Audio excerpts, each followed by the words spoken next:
When you're thinking of a newer Dimmick Cheese has been making handmade artisan cheese for over 90 years and has over 25 flavors of cheese. Stop by the store for sampling of all the cheeses. The store also offers several South Dakota made products. And at the store, find Remedy Brewing on tap. Dimmick Cheese offers gift boxes and fundraisers are available. To find out more, go to the website dimmickdairy.com or call 605-928-3833. And don't forget to check your local grocery store for their premium cheeses and cheese spreads. Dimmick Cheese. Scott Darnell with Lee Real Estate in Pierre is ready to help you find your dream home. There are 10 things you need to do to buy or sell your home. Number 1, call him at 605-220-2676, and he'll handle the other 9. As your resident realtor on a bike, he will make buying or selling your home feel like a walk in the park, not an Ironman triathlon. Find him on Facebook or email Scott at LeeRealEstatePierre.com. Lee Real Estate and Scott are proud sponsors of Central South Dakota Youth Sports and Events broadcast on Live Ticket TV. When you expect more, you expect more. When you expect more, Dakota Prairie Bank, providing great service right from the start. It's our promise to you that sets us apart. With every handshake and a smile, we go that extra mile. When you expect more, you expect more. When you expect more, Dakota Prairie Bank. Titan Machinery is your go-to Case IH agricultural equipment dealer. Your Highmore and Pierre locations have a large selection of new and used ag equipment with access to one of the largest parts and whole goods inventories in the country. Titan Machinery prides itself in providing quality Case IH parts, service, and support to Highmore, Pierre, and the surrounding communities. Stop by Titan Machinery of Highmore and Pierre today. Power and precision to grow.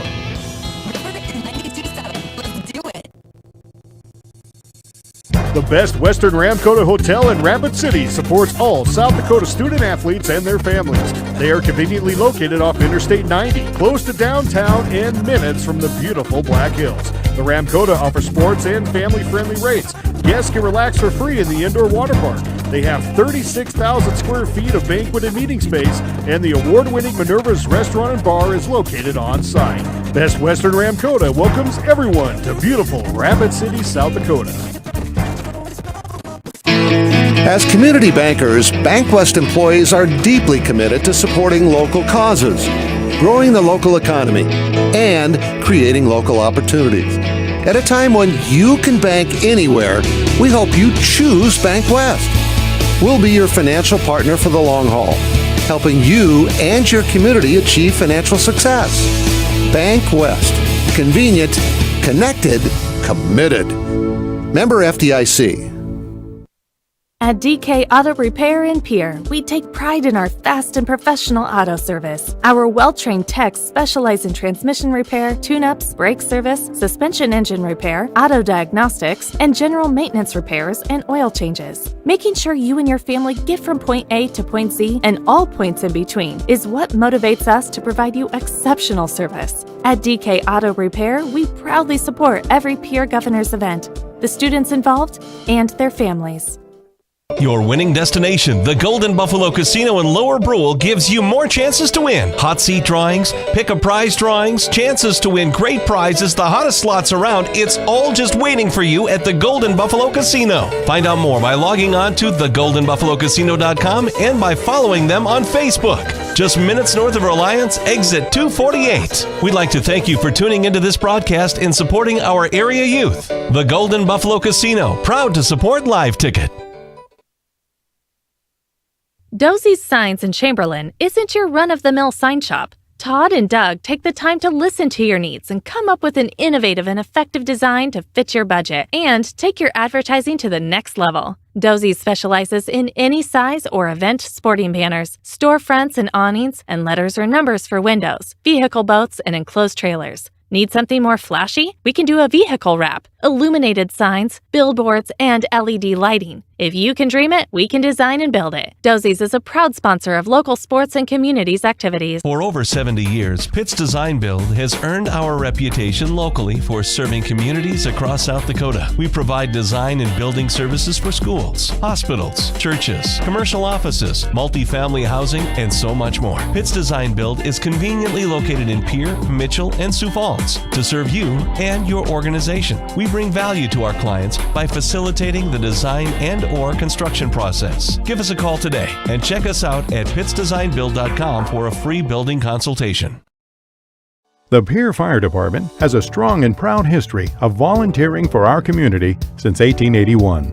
We have some great men and women who are serving our community, and we are always looking for more quality volunteers. No experience is necessary, as we provide training locally. If you are looking for the next adventure and an opportunity to serve your community, volunteer today.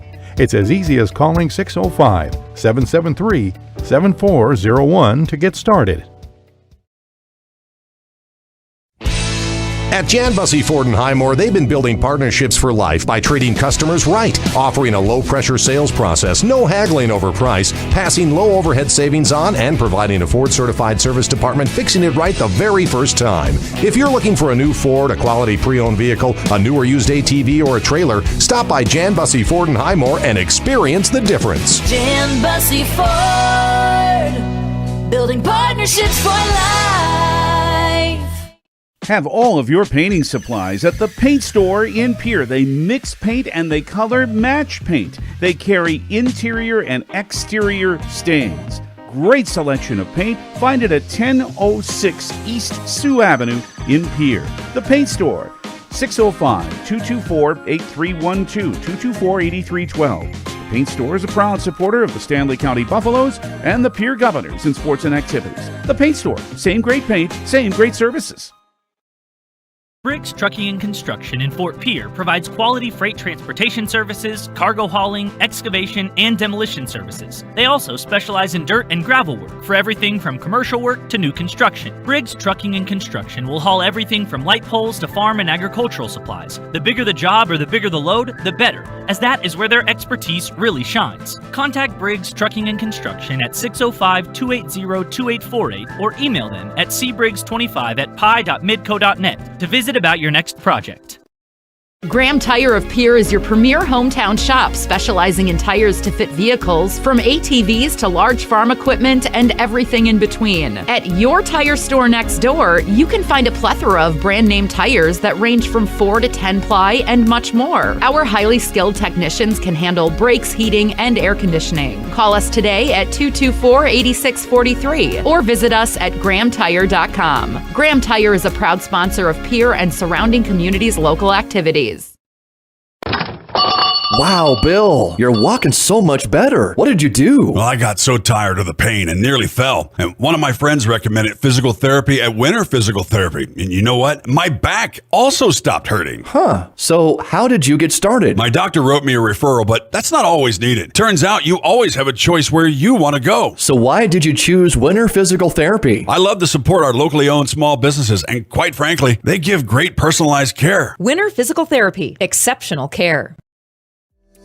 John Hoffman Electric is your neighborhood electrical service contractor, and so much more. No job is too big or too small for our team of professionals. We pride ourselves on keeping up with new technologies, such as Aerial, an augmented reality visual tool used to customize and experience a finished space before breaking ground. So whether you're building new or renovating a home, farm, or commercial space, let John Hoffman Electric light the way. John Hoffman is a proud sponsor of all local activities broadcast on Live Ticket TV. At Ringneck Energy, their mission is to produce renewable energy that adds value to grain and livestock production, enhances the income of their investor partners, and provide a safe, rewarding work environment. Located at 901 Redwood Avenue in Oneida, South Dakota. Call 605-945-6900 or check ringneckenergy.com. A proud supporter of local schools and wishes all students the best of luck in all their activities during the school year, creating economic opportunities in our community. When you're in the need for high-quality replacement auto parts, look no further than Sander Auto Parts and Machine Shop in Pierre. Xander's has been servicing the Pierre area for over 40 years. Their professional parts techs can get you the part you need and get you back on the road. Stop by Xander Auto Parts and Machine Shop at 500 West Sioux in Pierre or call 224-9221. Xander's, your source for domestic and foreign auto parts and accessories.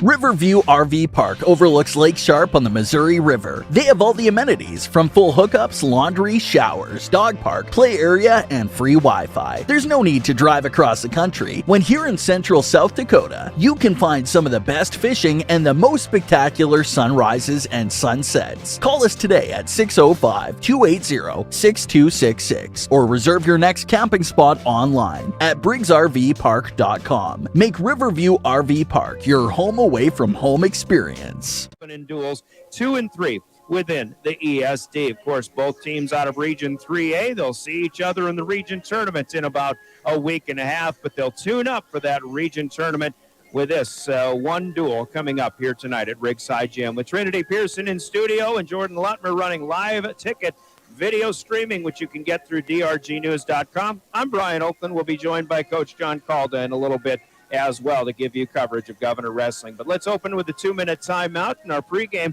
which is brought to you by the folks of the Becky Potts of a State Farm Insurance Agency in Pierre. We'll come back and have a conversation with head coach Sean Lewis about this match and about what has happened in the last week or so in Governor Wrestling.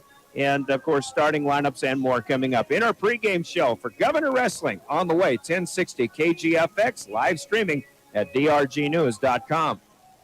Here's the deal. When you combine State Farm home and auto insurance, you save an average of $885. The team at Pottsabah State Farm in Pierre and Gregory are ready to help you combine home and auto and save. Call 224-4173 today. Like a good neighbor, State Farm is there.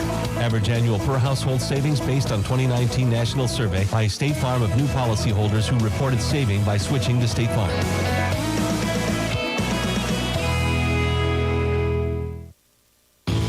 There's an app for everything, including high school sports from the stations of DRG Media Group. Download the DRG News app brought to you by the Golden Buffalo Casino from the App Store or Google Play.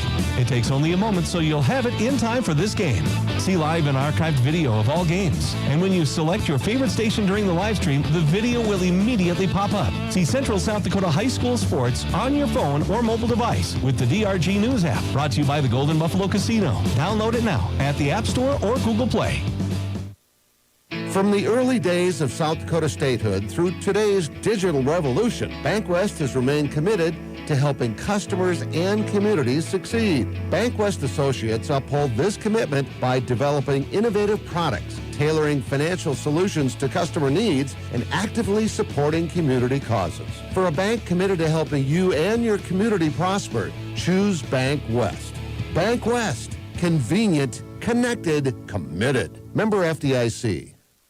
Gateway Ford Lincoln Toyota is proud to introduce our new subprime specialist, Stevie Spears. Tell everybody what you can do for him. I am the subprime specialist, so no matter what your credit is, good, bad, got some challenges, have never had a loan, I'm the person to go to. I will try to get you pre-approved before you come into the dealership so you know you're not coming here waiting hours. I can help you get into a vehicle with little to no down. Welcoming Stevie Spears to the family at Gateway Ford Lincoln Toyota in Pierre, 518 East Sioux Avenue. Give us a call, 605-224-7378, and be sure to visit gatewayfordtoyota.com.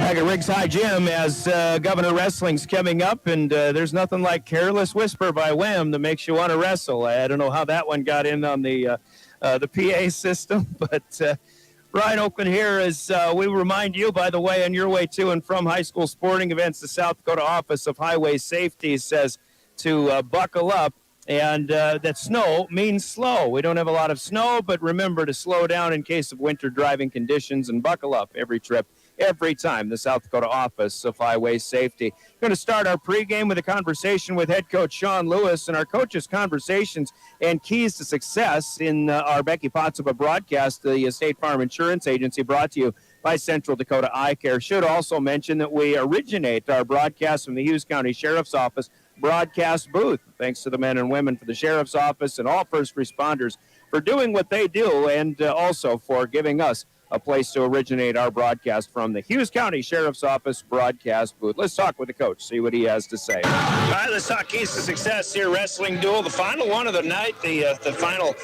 regular season event for the Pierre Governor wrestlers. We talked with Coach Sean Lewis off of a couple of duels last week. Last time you and I talked in Huron, the Watertown and Huron duels. It was a night where I think, especially in that Watertown duel, not the best night. You called the guys a little bit flat, and certainly that might have been the case. I think you had a pretty good performance for the guys that wrestled over the weekend in Yankton, though. And I guess, how are you feeling coming into this final week of the regular season?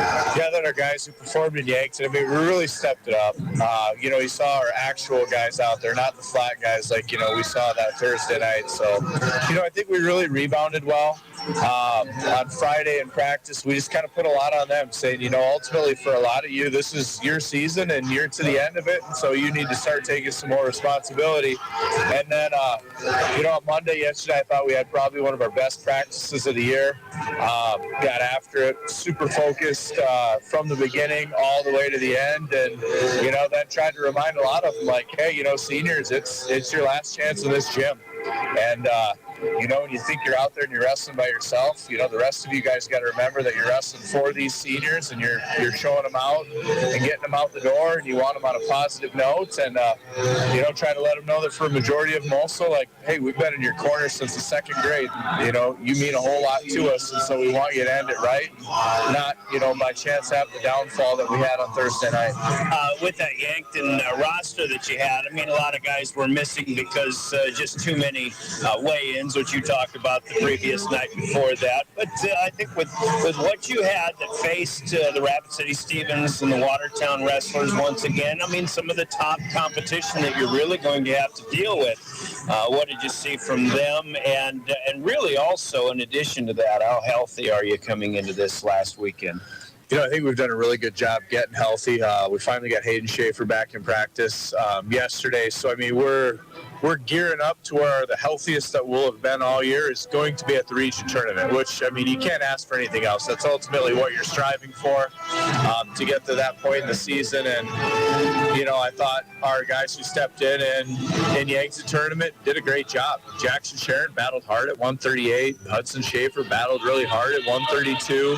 Heath Martmoss stepped in at 160. You got to see some other JV guys got in. Lucas Coleman got in at heavyweight and placed. Lincoln Huska got in at 113 and did a fantastic job, battling through some matches. And it's just great to get those guys experience. And then on top of it, I mean, you saw our guys rebound a whole lot from Thursday night. You saw our guys, like Noah Williams wrestled the same guy. And instead of losing by major, loses a 1-point match. So, I mean, those kind of matches, we know exactly where we're at and that we should have been in those matches. And that only reaffirmed it by our performance on Saturday. All right, maybe some bad taste in your mouth cleared away. You talked about your seniors earlier. Tonight is senior night for your guys. You'll have them honored at halftime of the girls' basketball game. But, yeah, the seniors that you've got a pretty good representation that should be honored tonight. Yeah, Hayden Schaefer's been hurt for us on and off this year. Been a staple in our program since he was 7th, 8th grader.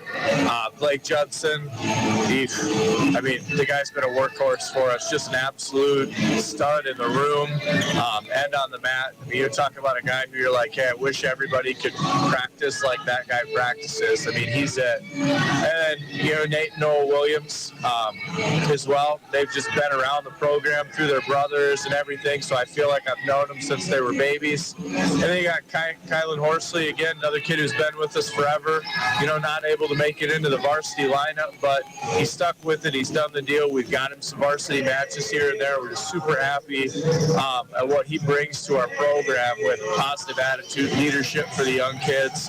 And then you got Marcos Tafoya, which it was kind of nice to get the last Tafoya into the mix. It was, we've had between Pedro and Daniel, we've had a Tafoya in our room for the better part of 6-7 years, and this was going to be the first year without one. And then Marcos comes out as a senior, and it's like, hey, I want a taste of this. I've never done it, and so to be able to get him in the program, in the room, teach him what we've taught him. It's kind of nice to have that family atmosphere going around. And those guys in the JV room, regardless of how old they are, I mean, they're the ones that are pushing and sparring against the guys who are showing, kind of leading the way out here. Yeah, they're doing the work in the room just the same as every other kid is. So it's not like any one, more than the other. They all got different roles. They all got different spaces where, they come in and enter into wrestling. And so you just try to do what you can with the short time that you have with them, and then send them off into adulthood, hopefully a better person than when they came in. All right, you're finishing the regular season with the Mitchell Kernels here tonight, a team that still has a lot of big names. I don't know that they've had the success that they expected or that anybody really expected this season. They're kind of back in the pack, but still a good team to finish with, and still a team that's going to get you if you're not ready. Yeah, ultimately at the beginning of the year, it was a duel that I circled because I thought that they'd be one of the teams that's up in the pack. But, even with they've got like 8 seniors, so you just kind of expected a little more from them, and they've faltered here and there with some illnesses and some injuries. But, they're a team who's still looking to make some noise. And when you've got 8 seniors in your squad like they do, they've got the capabilities, so not one that we can overlook anytime. Big keys to success against the Kernels tonight? We need to come out and wrestle well from whistle to whistle. We got to come out flat and go after people, and I think if you can see us scoring first points, you're going to see us scoring a lot of points. And if we're going to hang back and get scored on, I think it's going to be a long night. So I think real early in matches you'll be able to tell which team's coming out. All right, Coach, go wrestle well and get some momentum going into the postseason here. All right, thank you, appreciate it. And that's Sean Lewis, the head coach of the Pierre Governors, with Coach's comments and keys to success that are brought to you by Central Dakota Eye Care in Pierre. We'll be a little bit rushed. They're ready to get going here into our face-offs on the mat here at Riggs High Gym. So let's give you the starting lineups of tonight's Governor duel with the Mitchell Kernels. The Governors taking on the Kernels here. They've seen each other in a couple of tournaments so far, but this will be, of course, the first and only time they'll duel each other here in this regular season. Starting lineups are brought to you by Envirotech in Pierre, and we'll just run down each weight class as the matchups that we expect here tonight. At 106 pounds, Alex Odekoven, the 8th grader for the Governors, the reigning Pierre Area Coaches Association Athlete of the Week for boys sports. He'll take on Spencer Aldine, the senior from Mitchell, at 16 and 11. At 113 pounds, the 8th grader is Lincoln Schoenhardt, taking on Cruz Alheiser. He is a junior for the Kernels. At 120 pounds, Noah Williams, the senior, will take on junior Caleb Hubbard of the Mitchell Kernels. Up to 126 pounds, where senior Nate Williams will go against 7th grader Penn Long. Long just 8 and 24, learning on the fly for the Kernels this season. At 132, it'll be Tristan Spencer, the sophomore for the Governors, taking on a good one. Brock Sparks, the senior for Mitchell, 26 and 5 on the season, having an outstanding 38 pounds. The senior is Blake Judson. He'll be back on the mat tonight after taking taking the weekend off in the Yankton Invitational. Judson's opponent is Brandon Sparks, the senior for Mitchell. He's 20 and 12. Judson, by the way, is 36 and 5 on the season. At 145 pounds, I think Chase Sarda will still wrestle, although Hayden Schaefer, according to Coach Lewis, is back in the wrestling room. Sarda, 27 and 15 on the season. He'll take on Jagger Tyler, a very good one, a junior, at 28 and 2 on the season. It is Chase Sarda wrestling at 145, as Ryan Munson announces here at Riggs High Gym. Tucker Villauer, the senior for the Kernels, will go against the junior Deegan Huska, 20 and 10 for the Governors. At 160 pounds, then it'll be, we'll see who Mitchell announces here. Connor Thielen, 16 and 19 on the year, has been wrestling in place of Riley McGinnis. Jaden Wiebe, 23 and 17. The junior for the Governors will go. At 170, it is senior Kendall Fick for the Kernels against sophomore Lucas Chamberlain. And then at 182, probably the best wrestler for the Kernels, Joe Van Overshield, the senior, 20 and 1 on the year, as he'll take on Chance Sarda And then at 195, sophomore is Seth Foote taking on, we'll presume to be Ryland Schrake, the sophomore at 195 for the Governors, as Gavin Stotts may move up. Yep, Ryland Schrake will wrestle at 195. Gavin Stotts will move up to 220 pounds, the junior for the Governors. He'll take on Connor Deegan, the sophomore for the Kernels. And finally, at 285 pounds, again, very good wrestler, and he's been in state championship matches. Bo Foote, the senior, at 27-1, will take on Joshua Rydberg. The senior for the Governors is 25-17. Those are the Envirotech starting lineups, and our mat officials brought to you by the South Dakota Attorney General's Office and their Division of Consumer Protection. Steve Rounds and Chris Dozart will alternate matches as they've done in the JV matches. The Governors are head coached by Sean Lewis. The Kernels by Andy Everson. Those are the starting lineups and the mat officials, the law on the court here in our Governor pregame. We wrestle in 90 seconds. Don't become an online shopping victim. Scammers are using email and text messages as a way to obtain account information. Subject lines range from delivery problems to express delivery notification. Scammers often use well-known names such as Amazon, Walmart, and Costco to name a few. If you get an unexpected message, don't click on any of the links. Go to the company directly to find answers. If you have questions about this or other scams, contact the South Dakota Consumer Protection Division, 1-800-300-1986. Montana Dakota Utilities' slogan, "In the community to serve," goes beyond providing safe and reliable natural gas service. MDU and our dedicated employees are committed to the communities they serve, work, and live, just like the dedicated area students and coaches are committed to having the best season possible. Best of luck for a successful season to all area teams from Montana Dakota Utilities, proud to sponsor the area youth. There's one place to watch Pierre Governors sports online, and that's liveticket.tv. Go Govs Live is where you can find Pierre Governors sports online. And the folks at Live Ticket thank all of the sponsors that help make sure that this all brought to you for free. And if you'd like to sponsor Pierre Governors sports, just call Live Ticket at 833-605-LIVE. That's 833-605-LIVE. Pierre Governors sports. Watch them online with Live Tickets.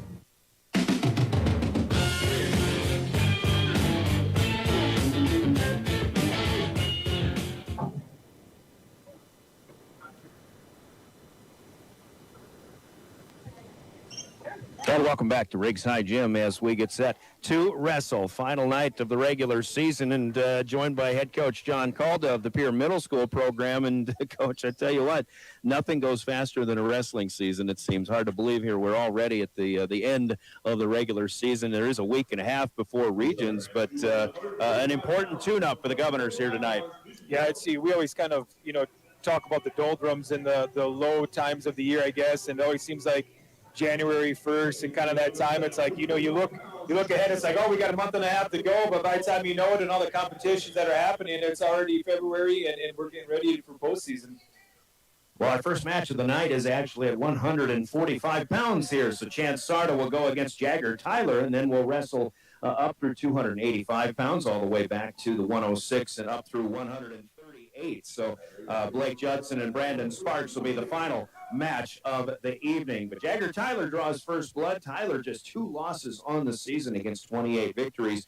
And Chase Sarda, obviously been doing a lot of good things. And Coach Lewis says Hayden Schaefer's back in the wrestling room. Hopefully he's back and ready to go for the regions. Obviously, you kind of need a Hayden Schaefer, but boy, how nice has it been to have a Chase Sarda in the room this season? Yeah, I tell you, both starters right now, I mean, they're dangerous, and I mean that's kind of my best perspective of them is that you just never know, when they're going to pull something big off, and they're never out of a match, whether they're down 13 points, they're up, 8. There's always seemed like there's some fireworks that come from them too.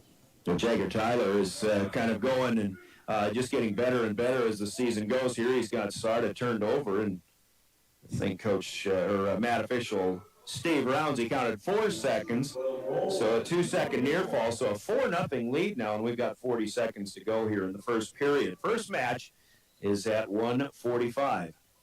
Kernels and the Governors. Coach Lewis said he kind of circled this date on the schedule when we came into the season, but for whatever reason, it just hasn't been the season that I mean, they have a lot of great records of the Kernels, but they've got some sub 500 records, and it just hasn't been the season that I'm guessing what they expected, but not really what I'd expected either. No, I think that's everybody. I think they're a little shocked. Everson coming in and just with his kind of high power, what I would say wrestling offense, what you want to call it, but he's just got a lot of good strengths. And, we talked, I think, a couple years ago when he first came in, and we were expecting just that to keep continuing building and building. Like you said, good records, but the duel just ain't showing right now. A good first period here. Actually, Tyler had started, turned over once again, but only for 2 seconds, not for 3. So he's got a 4-0 lead as we'll go to the second period. Again, Matt official Steve Rounds in this one. Chris Dozark along for a look as well. Matt officials are the law on the mat in this case. Thanks to all game officials for officiating high school sports. I thank them because it's oftentimes a thankless job, and somebody's got to do it, no doubt about that. Second period starts with Tyler in the down, and it is Chase Sarda. And now Tyler has worked his way into a reversal. He'll take control here. I think Jagger Tyler from 1 year to the next is he's shown obviously a lot of great improvement. I think he was a great wrestler last year, but still might be one of the most improved wrestlers they have this year.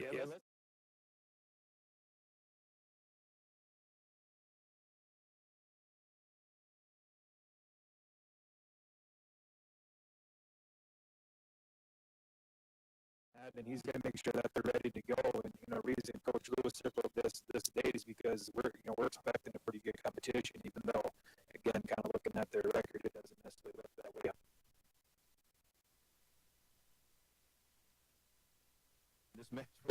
When this duel was originally supposed to be held, Sarda wrestling defensively here against Tyler after Tyler 2-point advance. He leads 6-0 as they go out of bounds. Live video streaming through drgnews.com. Thanks to Live Ticket is available. You're seeing Chase Sarda get down on his knees. He'd be facing you, Tyler, with the left hand wrapped around as well. As they get going again, spotlight on the mat in the middle. Ringside, 35 seconds to wrestle, second period. But again, to talk more about Mitchell, and I don't think they'll make the state dual tournament, but this is a team that Pierre faced in the 4-5 match in the state dual tournament first round last year. Yep. Mitchell right now, and we didn't get a time to look at the seedings, but the Governors coming into tonight's action, the number 5 seed with a 10-3 mark overall, just behind of Harrisburg, ahead of T Area in the 6th seed. Tyler's got Chase Sarda rolled again, and 5.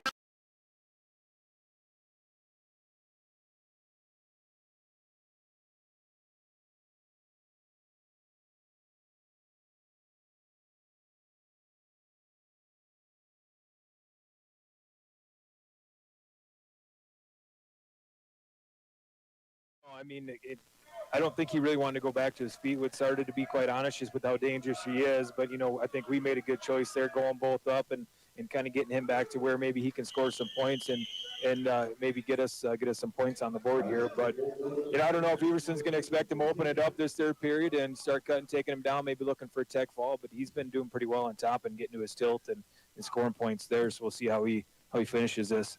Right at the end there, near the edge, another 2-point takedown, and Jagger Tyler leads 9-0, but here is an escape here for Chase Sarda. So he's got his first point of the match. Obviously a big hill to climb. We've got a minute and a half to go here. Third period, first match of the night, 145 pounds.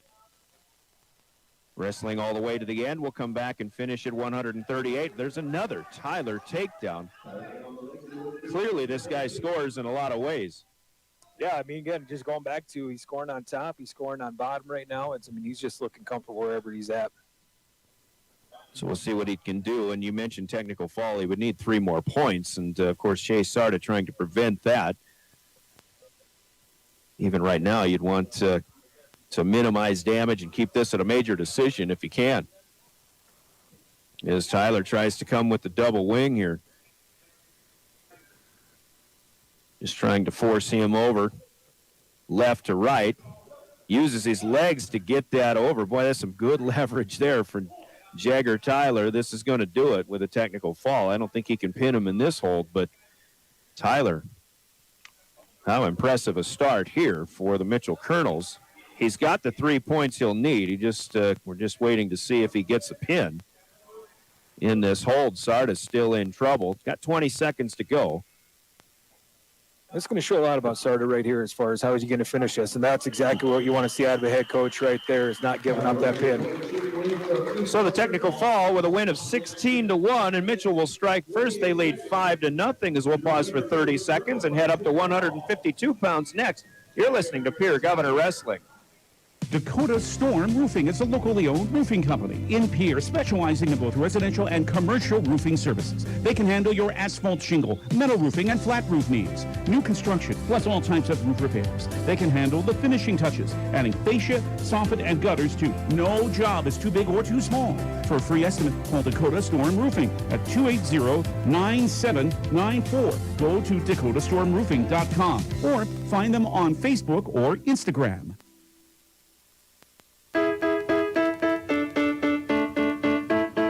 Back at Riggs High Gym as we go to match number 2 tonight. It is Deegan Huska wrestling at 152 pounds against Tucker Vilhauer of the Mitchell Kernels. And every wrestler is an athlete, coach, but this one's got 2 really good ones going at it, if you ask me. And it's pretty, that's pretty common when you look at a wrestling team. And I'm not saying it's all across the board and not putting anybody else down, but he just, that 145 to 152, 160 just seems like it's the guys that they can wrestle like they're 106-pounders, but yet they've got strength like they're 182, 195. And, just these are kind of, like you said, they're usually the athletes. It's always that good advantage, or that good combination of some size, but still the quickness of the lower weight classes. Absolutely. Here. Deegan Huska still battling through some injuries here throughout the season, but what do you think? Getting a little bit stronger here toward the end of the season, Coach Lewis, as everybody's starting to get a little more healthy and maybe starting to get back to the health that they really want going into that postseason. Yeah, and I think a lot with him has just been getting comfortable with what he's got going on. It's just learning to wrestle with it. It's probably going to hurt. It's probably going to be sore at the end of the day. It's probably going to tire out a little bit. But, again, just learning what can he do, what can he do, how hard can he push it, and just kind of going day to day with him. Of course, we're talking about this left shoulder as Huska sees Vilhauer seemingly running away from him a little bit, but Huska grabs for that left ankle, got his leg up in the air, and a nice little trip up and a takedown for Deegan Huska, who will strike first. 18 seconds to go first period. 2 guys that record-wise very even. Deegan Huska 20-10 on the season. Tucker Vilhauer 20-9 for the Kernels. I think these 2 did wrestle each other in Yankton. Mitchell was there. They placed 4th behind the Governors, who placed 3rd. It was Rapid City Stevens and Watertown placing 1 and 2. Stevens was way out in front, Watertown well behind, and the Governors, who, again, did not wrestle everybody in a full lineup because of essentially because of number of weigh-ins over the course of the season. That's why some guys like Blake Judson were held out in that Governor lineup this past weekend. Vilhauer in the up position. It is Deegan Huska down with a 2-0 lead to start our second period. Mitchell leads the duel, though, 5-0 early on here. Just one match done. A technical fall victory for Jagger Tyler over Chase Sarda of the Governors. Sarda falling to 27-16 on the year. Tyler now 29-2.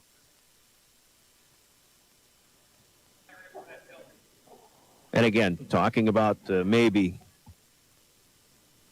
and I feel like I'm disrespecting them. I certainly don't intend to do that. It's just maybe not what we expected from the Kernels this year, but they're still on the up and up, and they're still coming on strong here, and going to be a problem as Huska gets an escape and leads 3-0. Yeah, I think as a head coach, you want to try to get out there and win every duel. You want to try to get out there and win every tournament. But, when people look back 5-6 years from now, they're not going to look at the Yankton tournament and see that we placed, fourth or third, fourth, whatever we ended up in that tournament, they're going to look at the end result. And as long as Coach Lewis, which I know him and all the other guys in the room, they're going to have those guys ready to go for that state tournament. And that's ultimately what matters. And getting the kids' mentality right and just getting them physically healthy, mentally healthy, and just ready to go for those last couple of weeks is what's most important.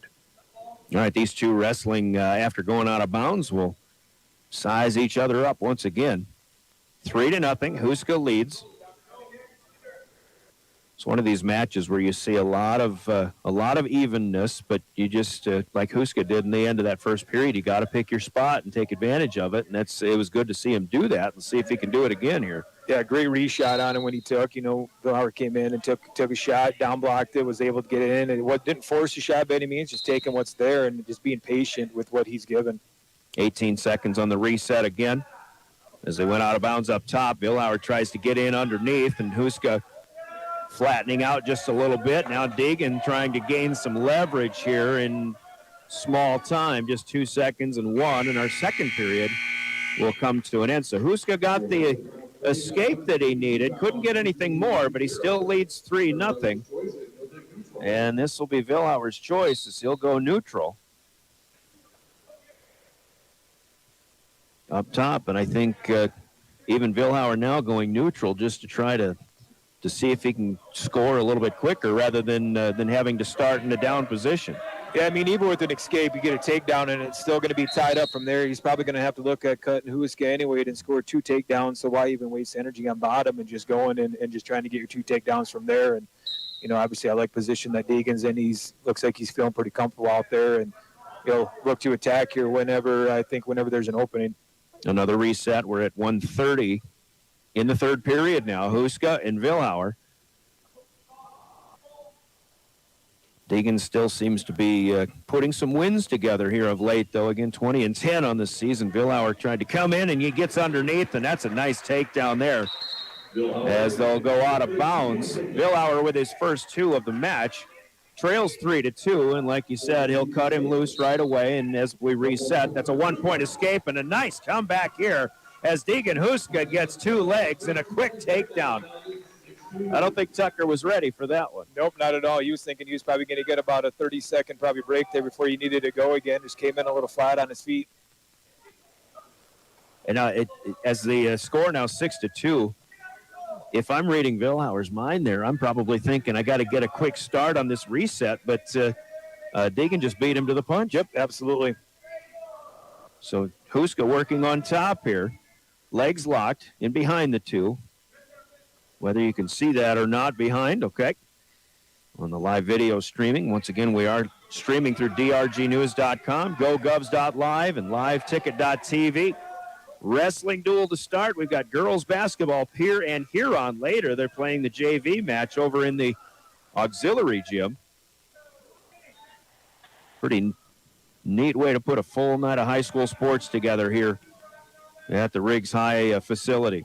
10 seconds to go. Huska's going to be able to finish this one off. The Governors get on the board. Mitchell will still have a 5-3 lead, but Deegan Huska with a good response and a 6-2 victory over Vilhauer. Updated score, Mitchell 5 and the Governors 3. As we pause for another 30 seconds, we'll be right back as we go to 160 next. This is Governor Wrestling. Finances. It's a new year and a new you. Whether you're looking to finance a new vehicle or refinance your current one, Owyhee Federal Credit Union has the best rates in town. With rates starting at 2.25% APR, there's no reason not to check us out. Apply online or stop in at 221 East Pleasant Drive in Pierre and see what the ladies at Owyhee Federal Credit Union can do for you. People helping people. Owyhee Federal Credit Union.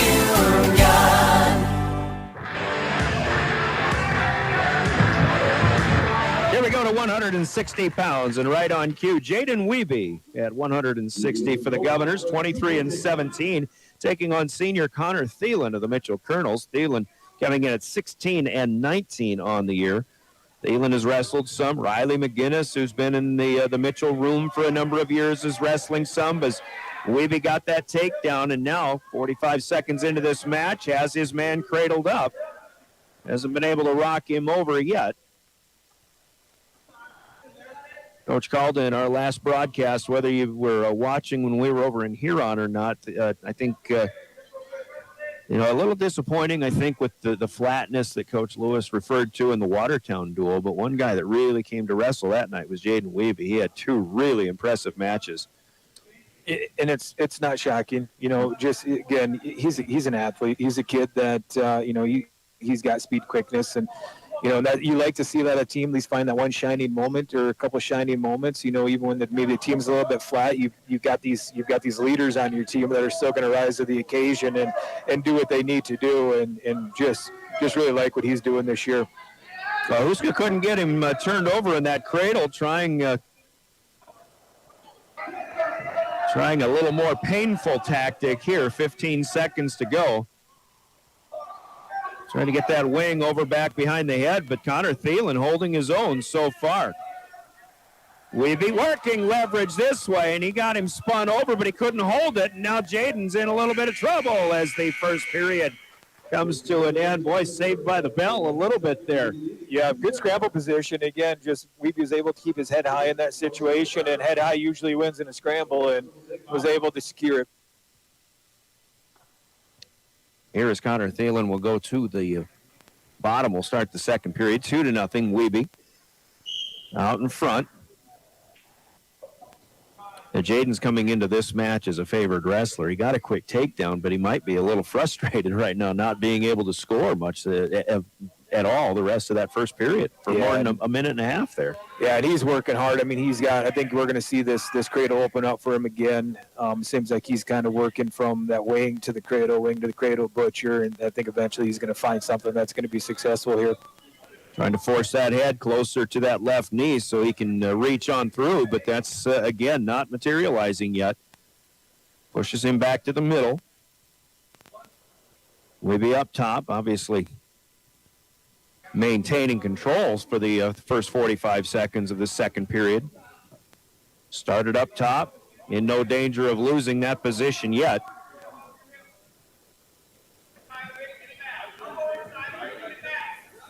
And this 160 and then the 170-pound spot for the Kernels, just a little bit of a rebuilding spot in that Kernel lineup. 50 seconds to go now, second period.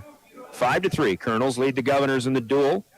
Technical fall win for Jagger Tyler over Chase Sarda, but Deegan Huska gets a 6-2 win over Tucker Vilhauer for the decision in the first 3 points of the night for the Governors. Still a lot of time ticking away. 30 seconds to go now. We're in the second period. Still 2-0. Jaden Wiebe.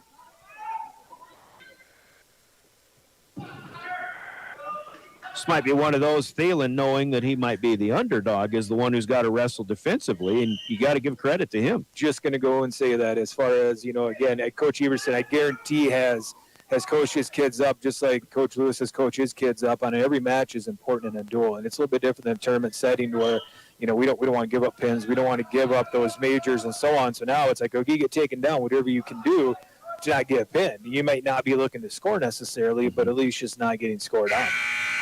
Second period ends with a 2-0 Jaden Wiebe lead. He will stay on his knees right there in the middle of the mat, ready to start the third period in the down position. We'll see if he can get a quick start here. Thielen on top for the first time in the match.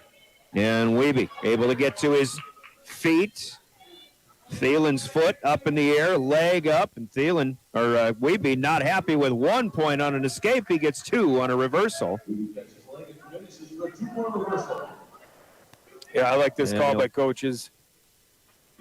Lets him up once again. Wiebe comes right back, but he misses. He slips out on the hold, and it's a takedown for Thielen instead. Boy, instead of 6-1, now you've got a 4-3 match here. It's a danger. There's no doubt about it. But I think the confidence there was, I think it was rightfully so, just trusting him that he's going to get a takedown. And again, I can't imagine he's just going to sit back and just sit on bottom here for the last minute either. Well, he got him spun a little bit, and now Jaden Wiebe out, so he'll add to a lead at 5-3 now with a 1 point escape. 1 minute down, 1 to go. Third period. Governors trying to win their second match in a row. To come off of that tech fall at 145 that Jagger Tyler earned for the Kernels. Governors in black with the green cummerbunds. Mitchell in white up top, but the black on the bottom. Singlets with the gold M on the front side, and Thielen makes his move, but Jaden Weeby fights that off, and now Jaden's got the takedown. He'll have a comfortable margin here. It's 7-3. 20 seconds to go. This is one of those situations, unfortunately, in short time. You don't have a lot of time to make this a major decision, so you just kind of have to ride this out and take your 7-3 decision win. The Governors will take the lead in the duel now. 6-5 in the duel with a victory for Jaden Weeby. 7-3. We've got a 170-pound match coming up in 30 seconds. This is Governor Wrestling. If you're hunting for a great deal on your next ride, get into Gateway Ford Lincoln Toyota in Pierre. We're locked and loaded on all of our new and used inventory, like this 2018 Toyota Highlander, only $28,495. Looking for low price reliability? Try a 2011 Honda Accord for only $6,995. Who wants a loaded up truck? We have a 2014 Chevy Silverado 1500 LTZ for only $17,995. Get to Gateway Ford Lincoln Toyota in Pierre, 518 East Sioux Avenue. Call 605-224-7378 and visit GatewayFLT.com. Service Master of Pierre.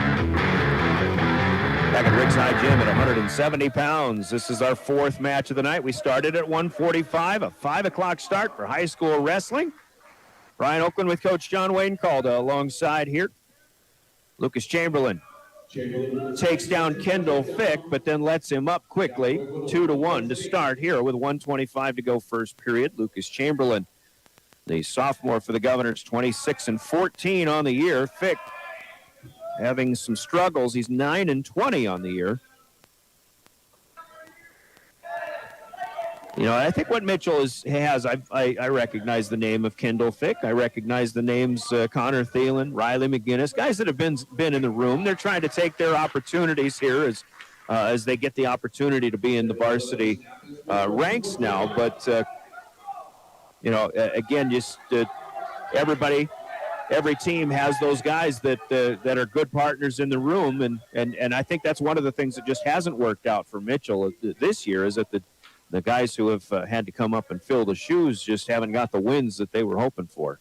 Yeah, I mean, you talk competition in the room, you talk, you always see them in groups, and you kind of look at their heavyweights for Mitchell. I mean, they're heavier weights. It seems like, you look at the rankings, a lot of those guys are ranked. I think we're going to see some good matchups all the way through heavyweight, and maybe things will kind of open up from there for Pierre. But, yeah, I mean, you got the good kids, you got the good room going on, but sometimes that confidence is an issue even with partners. And as far as, okay, are you pushing your teammate hard enough to get them to excel, and it comes back? And are you giving them those match-like situations to where, once they get to the prime time, are they able to do what they're expected to do?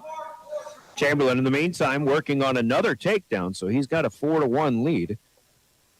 4 seconds to go. We're just at the end of the first period. Governors on top of the Kernels now, 6-5 in the duel.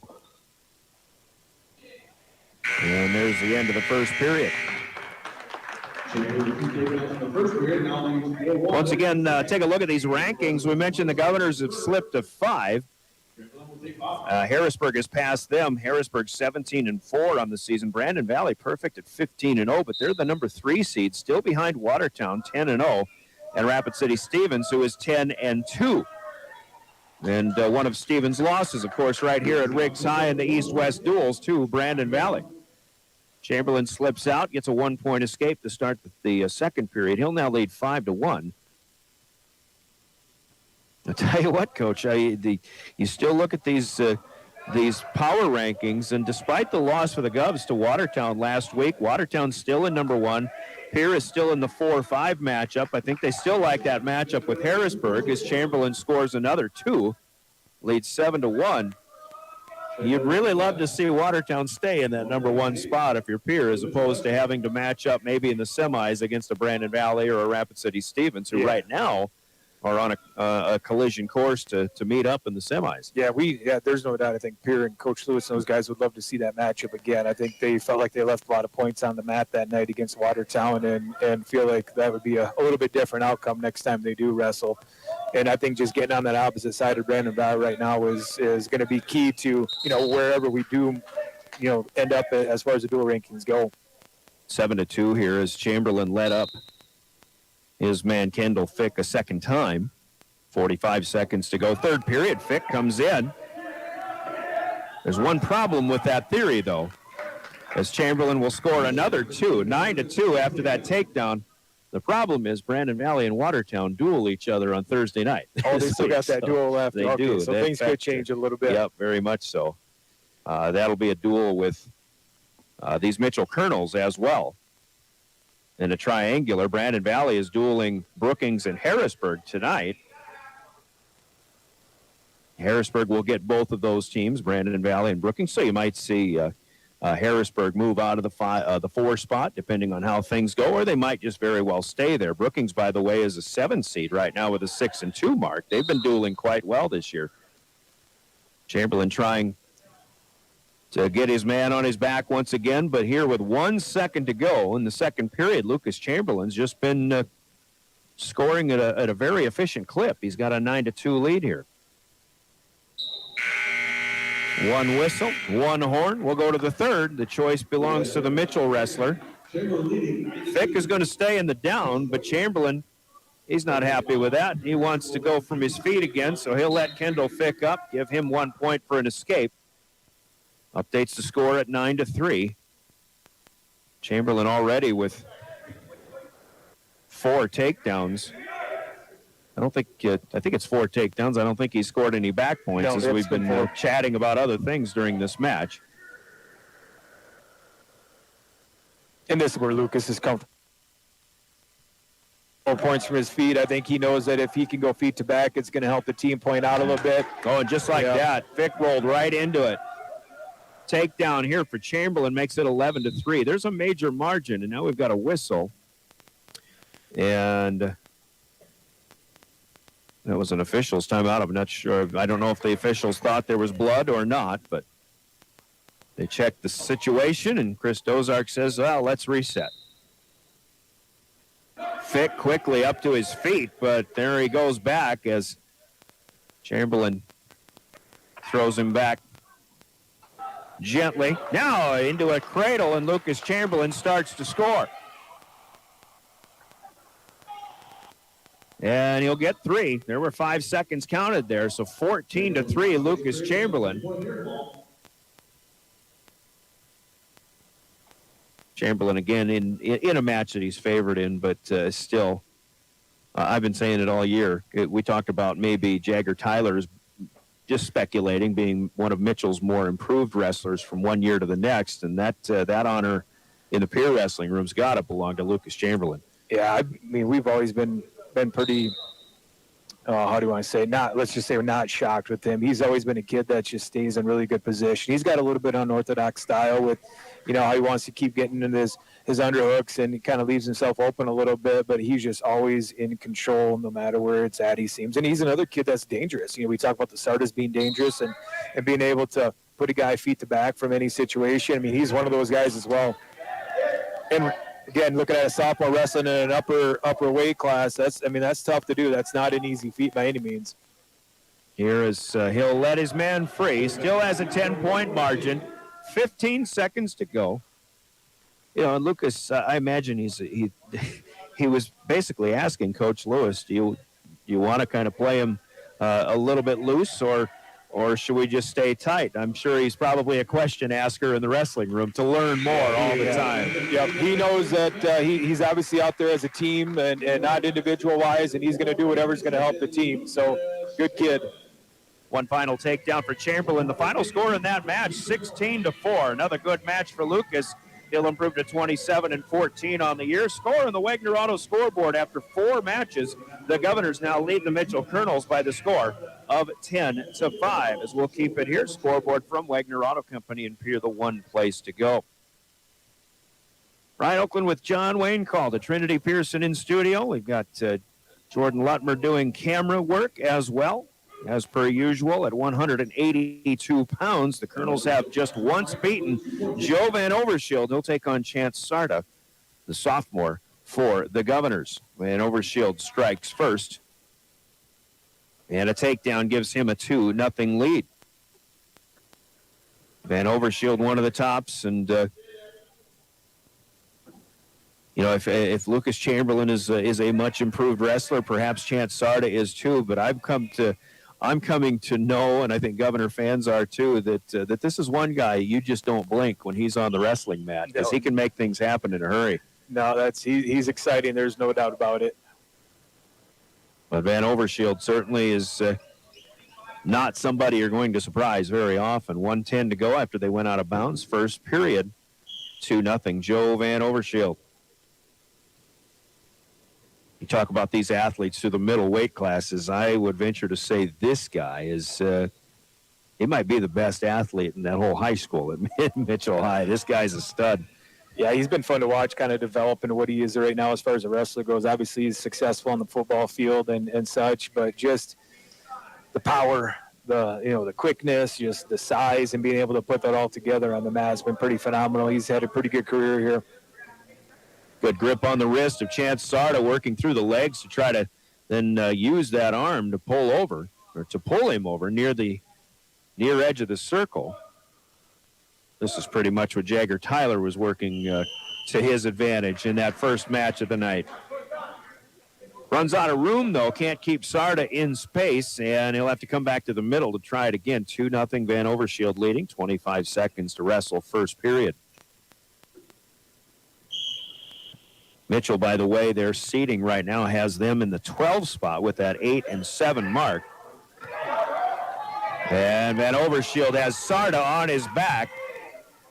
Chance looked a little lifeless there at first, but he does get rolled back over. And there's a situation, Sarda's out there to win a match right now, I think. And in his mind, it's like, if I can catch him in one spot, I'm going to take an advantage and try to catch him in a spot. And he made an attempt there. It didn't work out for him. But again, he's looking for points in where he can get them. So 3 points to close out that period gives Van Overshield a 5-0 lead. Chance Sarda's choice, but he'll defer. And Joe V will go to his knees. He'll work from the down, quickly turns around, and has a chance at not one but two. And there it is. 2-point reversal, and Sarda ends up right on his back. Boy, we talk about feet to back when you start neutral, but that was as almost dominating of a knee to back reversal. Yeah, just sheer power. It's very impressive. 2 points on the reversal, 7-0. 3 back points are pending here as Van Overshield continues to work. They'll be awarded now 10-0. Van Overshield looking real strong. Big focus on, obviously in any position, just keeping your head up. And that's one of those situations where, Sarda just kind of got caught in a moment, head was down a little bit. Van Overshield exposed that, was able to see it and come up with something big there. Another 2 on the back from Chance Sarda, taken by Van Overshield, now leading 12-0. 44 seconds counting down. Here in our second period, it's all Van Overshield so far in this one. Chase Sarda, Chance Sarda, the two of them both doing a lot of great things, but they've unfortunately been matched up against two of the best in South Dakota at their respective weight classes so far here tonight. Governors have won 3 matches in a row. They lead 10-5 in the duel. But Van Overshield in command here so far. Sarda trying to minimize damage now. We're in the final seconds of period number 2, and we'll go to the third. And it'll be Sarda's choice. He'll take to the down.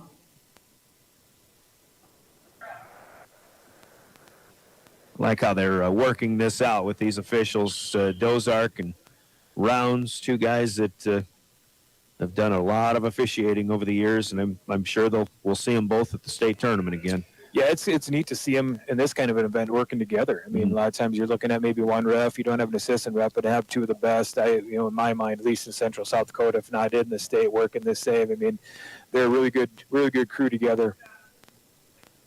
And the fact that they're alternating matches rather than one of them taking all 14. I don't know if that's adjustments that coaches have to make. I mean, one guy calls this way, the other guy calls it the other. It is. I mean, wrestlers, I mean, a lot of time we were talking to our middle school kids today about we got our state tournament coming up this weekend and put a plug in for that. And we're just talking to them about the refs, try to find something about that ref that you can notice about them, whether it's a quick whistle, if are they calling stalling for some reason, are they calling stalemates quickly, and it's try to use that to your advantage a little bit. It's a little bit tougher when you got the alternating refs in this match, because again, everybody works a little bit differently. Well, and I suppose looking at it that way, as Van Overshield continues to work 12-0, he gets a little bored, so he'll let Sarda up, try to start over. 40 seconds to go.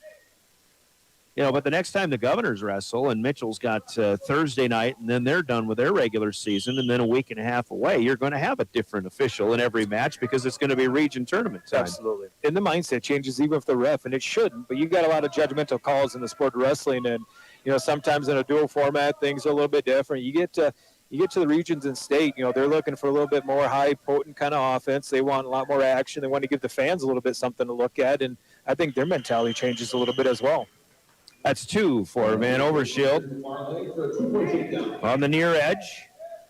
And then he'll let Sarda up again. He's looking for more. Got a 12-point lead now. 15 seconds to go. Van Overshield really wants to get him down on his back quickly here.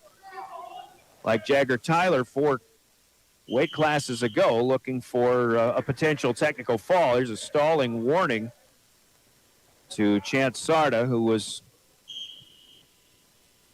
perhaps thinking the same thing, knowing what Van Overshield's looking for, but that'll do it. 14-2, the final in this one, but a major decision pulls Mitchell within 1. It's the Governors 10, the Kernels 9. We'll go to 195 in 30 seconds. You're listening to Pierre Governor Wrestling.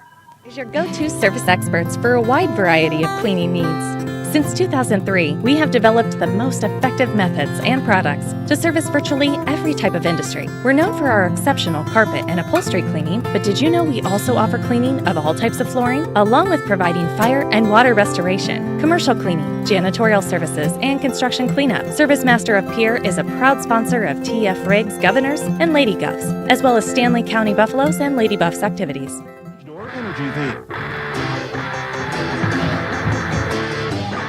Back at Riggs High, and for the Governors at 195 pounds, welcome Ryland Shrake. 16-10 on the season. He'll take on Seth Foote, the sophomore for the Kernels, at 9-13 so far. And Ryland Shrake goes right to work, and he'll get a couple of back points to go along with it. Shrake will have to break free himself, so he'll award a 1-point escape here to Seth Foote. Coach called it. Ryland Shrake. You've got at 220. You've got Elijah Bucci continuing to deal with this hip injury. We saw Gavin Stotts and Yankton wrestling up, and Ryland Shrake suddenly putting some wins together in his chances to wrestle in tournaments over the season. And I'm not sure what's going to happen with EJ. What do you know about that? Are we going to have to see this Shrake-Stotts combo, or is it going to be Stotts and then Bucci coming up toward the end of the season? I don't know much, but I tell you what, I know whatever the situation is right now, I mean, they're going to wrestle the guys that are out there, and if it happens to be Shrake coming forward, he's getting some great competition and great matchups right now that I think he's building some confidence. One thing I've noticed about him is he's getting a little bit leaner. He's getting a little bit stronger. He's been working hard in the weight room right now, and able to put some good matches together. Another takedown, and now he's using that chicken wing to get him over into the I think Shrake might have We've got blood time out here. It almost looked like Rylan Shrake brought that knee up, and I think he inadvertently busted him in the chops a little bit here. A lot of movement going on there when the bottom guy's kicking and trying to get off his back. Shrake actually gets 3 points on that near fall, so he leads 9-1, but we've got blood and timeouts and Governor broadcasts on KGFX of any kind, whether they're bloody or not. They're brought to you by Agtegra. Agtegra says acres ahead maximizes your farm's earning potential straight from the start. So contact your local Agtegra cooperative today. That's a good point. Ryan Munson on PA reminding us it is senior night. We did talk to Coach Lewis about the seniors. The Governor wrestlers will be honored at halftime of our girls basketball half of the doubleheader of Governor Sports coming up tonight. Governor girls basketball players will be noted and recognized before that game starts. Coach Lewis talked about the seniors, Nate, Noah Williams. You've got Blake Judson. And looking down the list here, you might have to help me remember who else we were talking about here. But certainly Hayden Schaefer, and then Kylan Horsley and Marcus DeFoya in the wrestling room. But Coach also mentioned Faith Manu, who is one of the he just calls them the mother hen in the room, because these student managers that the Governors have had over the years, and they just do all the dirty work and so underappreciated without being formally recognized as Faith in this case will be tonight. Yeah, to me it's a thankless job. I mean, they get to make the trips, getting up early in the morning, and they're going to the duels, coming home late at night, and just taking care of all the things that most of the other people don't want to take care of. And we appreciate every single one of them, whether it's in wrestling, basketball, it doesn't matter. They all have a big role in the sports as a whole up here.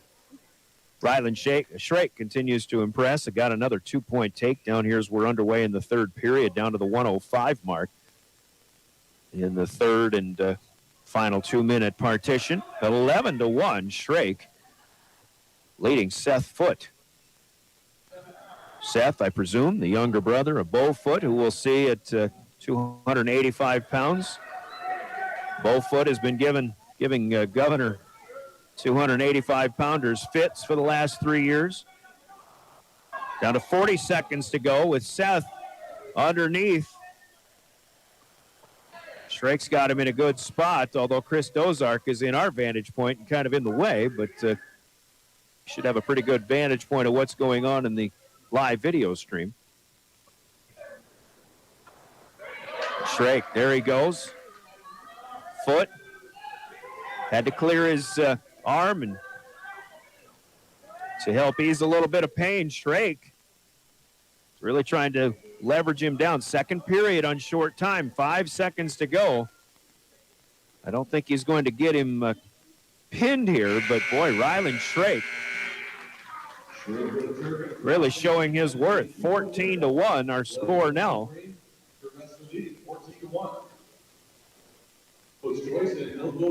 So Shrake, as a JV wrestler, certainly has been learning quite a lot in the room with what he's showing tonight. He'll have his matchups that are going to be very difficult, but it just looks to me like this guy can compete with just about anybody. Oh, I'm expecting big things out of him, at least, if not even this year, but the years to come, because he's got the tools. Again, you're looking at a young kid that's put into a relatively heavy weight class, and that's not an easy feat, wrestling a lot of juniors and seniors and kids a little bit older and maybe a little bit more mature, but he's just going to keep developing into that body and keep developing into that weight class and start being able to utilize his tools, I think, a little bit more to his advantage. And we're seeing that here. So there will be competition, though, with Shrake and Stotts and Elijah Bucci. Chance Sarda still going to be in that mix. I don't think any one of them will ever get to 285, so they're just going to have to continue pushing each other. And yeah, you go back to the competition in the room, and I mean, that's what you start. Like, whoever's going to be out on the mat right now, it's like, they've been going one-on-one with each other in the room for the last 2.5 months, and again, they're going to be well prepared, no doubt. Final minute of this match here, 14-1. It is all Rylan Shrake. as he takes on Seth Foote here. The Governors lead the Kernels 10-9 in the duel. So Pierre trying to open some things up. Here's we get to the upper weight classes. Somebody lost a plug or something on the mat there, but we play on. 30 seconds to go. Now Foote coming after Schrake, but Schrake, he wanted to try something. He had the luxury of doing that, but Foote will come down with a 2-point takedown. Still a major margin for Ryland Schrake as he leads 14-3. And there's a little inexperience. I mean, eventually that's something he'll learn to work out of. You know, he was basically one step out from maybe getting out of bounds and getting a fresh start again. And, you know, he tried maybe something he shouldn't have at that point in time, but he'll learn from that mistake. And eventually he'll build on that. 14-3, the final in that match. The Governors will tack on 4, and on the Wagner Auto scoreboard, they lead Mitchell 14-9. Now, I'm curious, though, does he try that move if he's got just a 7-5 lead or something? Absolutely not. And you look at the time. I mean, you've got about 20 seconds left, 15 seconds of the match. Realizing if it doesn't get it, then he's not out anything. If he does get it, then obviously we get the extra points on it. So not a bad time to hit that by any means. 220 pounds. We're up to Gavin Stotts for the Governors. Stotts, the junior, 23-15. He takes on Connor Dagan, the sophomore for the Kernels. I think this is the position right here I've been most impressed with Pierre at tonight. We've been running our front heads really good, snapping, scoring from these positions quite a bit. Either one, it's been off of Mitchell's shots or even the situation of just, you know, like Gavin's doing right now. He kind of got to that position on his own. So I really like seeing us and being able to score out of that position. So Stotts coming after Dagan. Dagan got him flipped over, kind of disposed of him, but Stotts comes right back. They'll lock up again.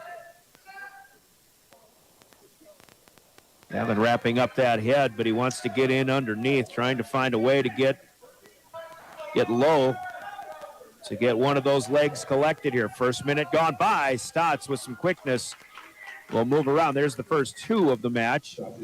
Dagan quickly up on his feet, and Stotts not going to let him go. They're out of bounds. It'll remain 2-0. Now, I'll be honest with you, the thing I'm intrigued about here with the Bucci situation with Ryland Schrake coming up at 195, I've always thought Gavin, you know, he's just continued to have to cut weight. He played at about a 210-pound weight in football, and maybe, I don't know if this is a more fitting or a more comfortable weight class for him to be in, but I am kind of interested to see, as he's starting to get a little bit healthier himself, just what he's capable of in this weight class. Yeah, I mean, you never know. Like 95, 220, I think it's kind of every one of those weight classes can have, you know, again, some really good athletes, and it can have some athletes that may be just a little bit bigger. 220 could be the year they got some good athletes and sitting in there.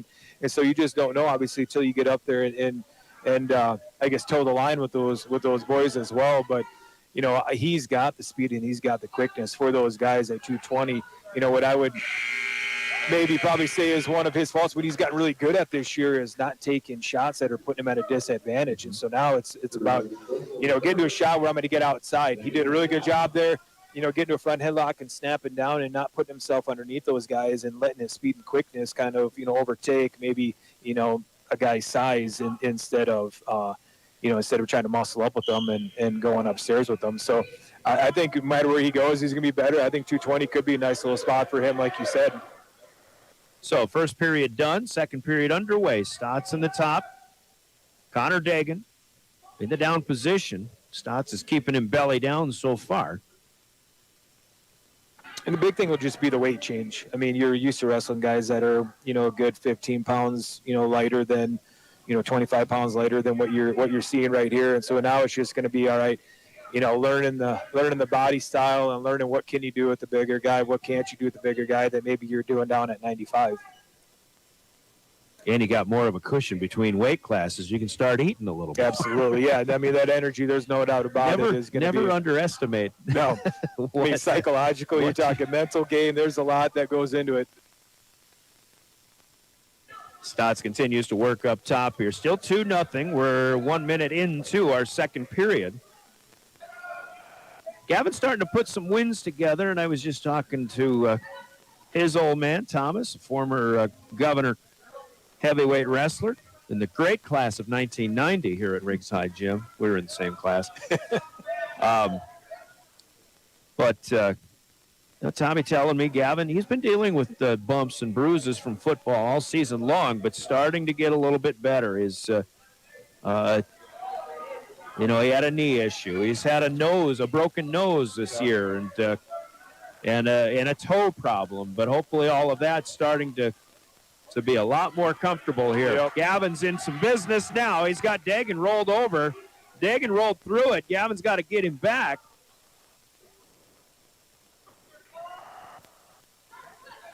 And I thought last year for Gavin was a kind of a good breakout year for him and starting to do some good things and getting some win some big matches. And, again, we're expecting a lot of good things out of him this year. And those injuries did kind of set him back, I think, a little bit on just getting that motor going, that confidence going. And sitting out a week, coming back in, sitting out a week, coming back in is never good for a wrestler, especially when you're kind of, in the middle part of that season. So we'll start the third period. No scoring there, but Gavin Stotts did ride out Connor Dagan that whole 2-minute period. Dagan still with a goose egg on the scoreboard. Now Dagan trying to stay tight here on Gavin Stotts. He'll work up high. This is what we saw a lot of the Watertown Arrows in Huron last Thursday. They get an advantage on the scoreboard, and then they'll just leg ride you as long as you're not able to get them off of you. And as a coach, I kind of like seeing that, when you can pick apart a Mitchell team and not look at an individual and you start to develop, a way to beat them at something that they're consistently doing. I think it's a lot better. I think it's a lot easier to try to win those matches knowing, hey, they're leg riders. Those are things that we can work on. Those are things that we can defend. You always look at Mitchell as, what are they doing tonight that we can utilize at the regional and the state tournament, and possibly try to defeat these guys and work on a little bit more. So, it's just, I think it's what can you use, obviously against them that they're really good at and try to defend it. Stotts, meanwhile, works into a reversal, and now he has Dagan rolled over, leading 4-0, and then some here. 40 seconds to wrestle, third period, but Gavin Stotts suddenly is most definitely in the driver's seat in this match. Steve Brown's underneath, going to slap the mat. That's a win by fall for Gavin Stotts in a time of 5 minutes and 30 seconds. Our first pin of the night. The Governors will open up a 20-9 lead over the Kernels. As we break for 30 seconds, back for 2:85 when we return to Pierre Governor Wrestling. Do you dream of a custom? Grossenberg Implement, your family-owned John Deere dealer, has a deal for you. This week only, you can save 8% on all-round baler belts. Yes, stop into any Grossenberg Implement location in South Dakota, Nebraska, and Wyoming this week and save 8% on all-round baler belts to ensure your baler is ready to go for the upcoming haying season. Grossenberg Implement, servicing your growing needs since 1937. 285-pound Josh Rydberg back on the mat here for the Governors. 25-7 on the season, taking on one of the best in the state, the senior bold foot of the Mitchell Kernels.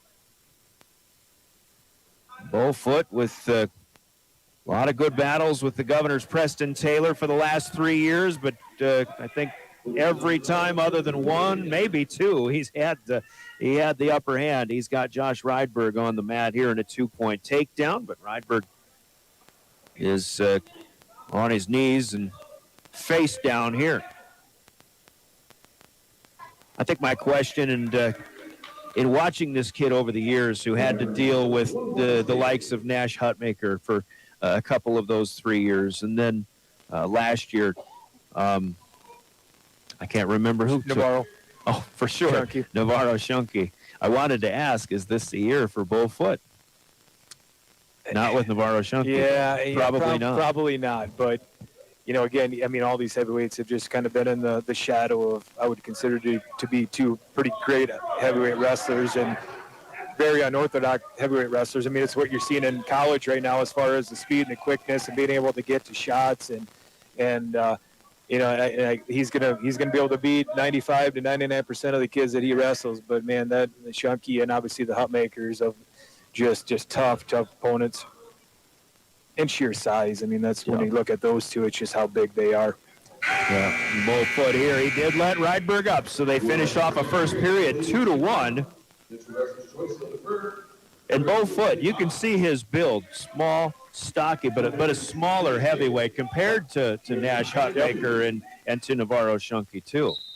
Keenan Scott, you're in the house. Keenan Scott, please report to the announcers. Keenan Scott. So, second period, and Foot, as Rydberg was taking the choice to go into the down position, Rydberg squirming quite a bit here on his foot, pretty shifty.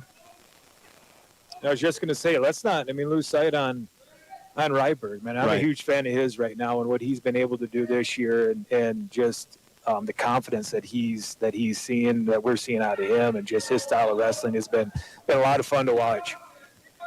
2-2 our score right now, 2-2 because Foot let Rydberg up to start this second period. And right now, I certainly hope so. With a minute 7, I just got a message. We were talking about Elijah Bucci, and I'm definitely not. We're not giving up. No way we are. We would love to have him back. We'll take the best of any one of those three guys for the rest of the season.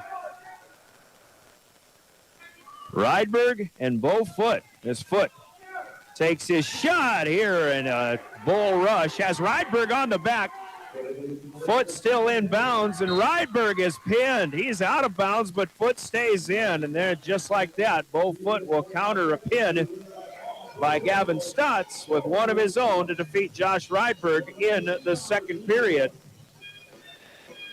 And the Kernels will come right back within 6. Your score on the Wagner Auto scoreboard, 20-15. We're about halfway through. We'll be halftime coming up in just a little bit. We'll come out to 106 as Alex Odekoven will take on Spencer Dean. Halftime in our broadcast brought to you by CHS River Plains, serving cities throughout central South Dakota. We'll hear from them in just a little bit, but we're back to the little guys here at 106 pounds. We started this duel at 145, and we'll finish at 138. Brian Oakland with John Wayne Calda here, calling Governor Wrestling. First time we finally got you on the mic here, Coach. Good to have you. Hey, you're talking about Coach Lewis putting a circle around this date. Believe me, I was in his shoes as well. I was circling this date, excited to get back here.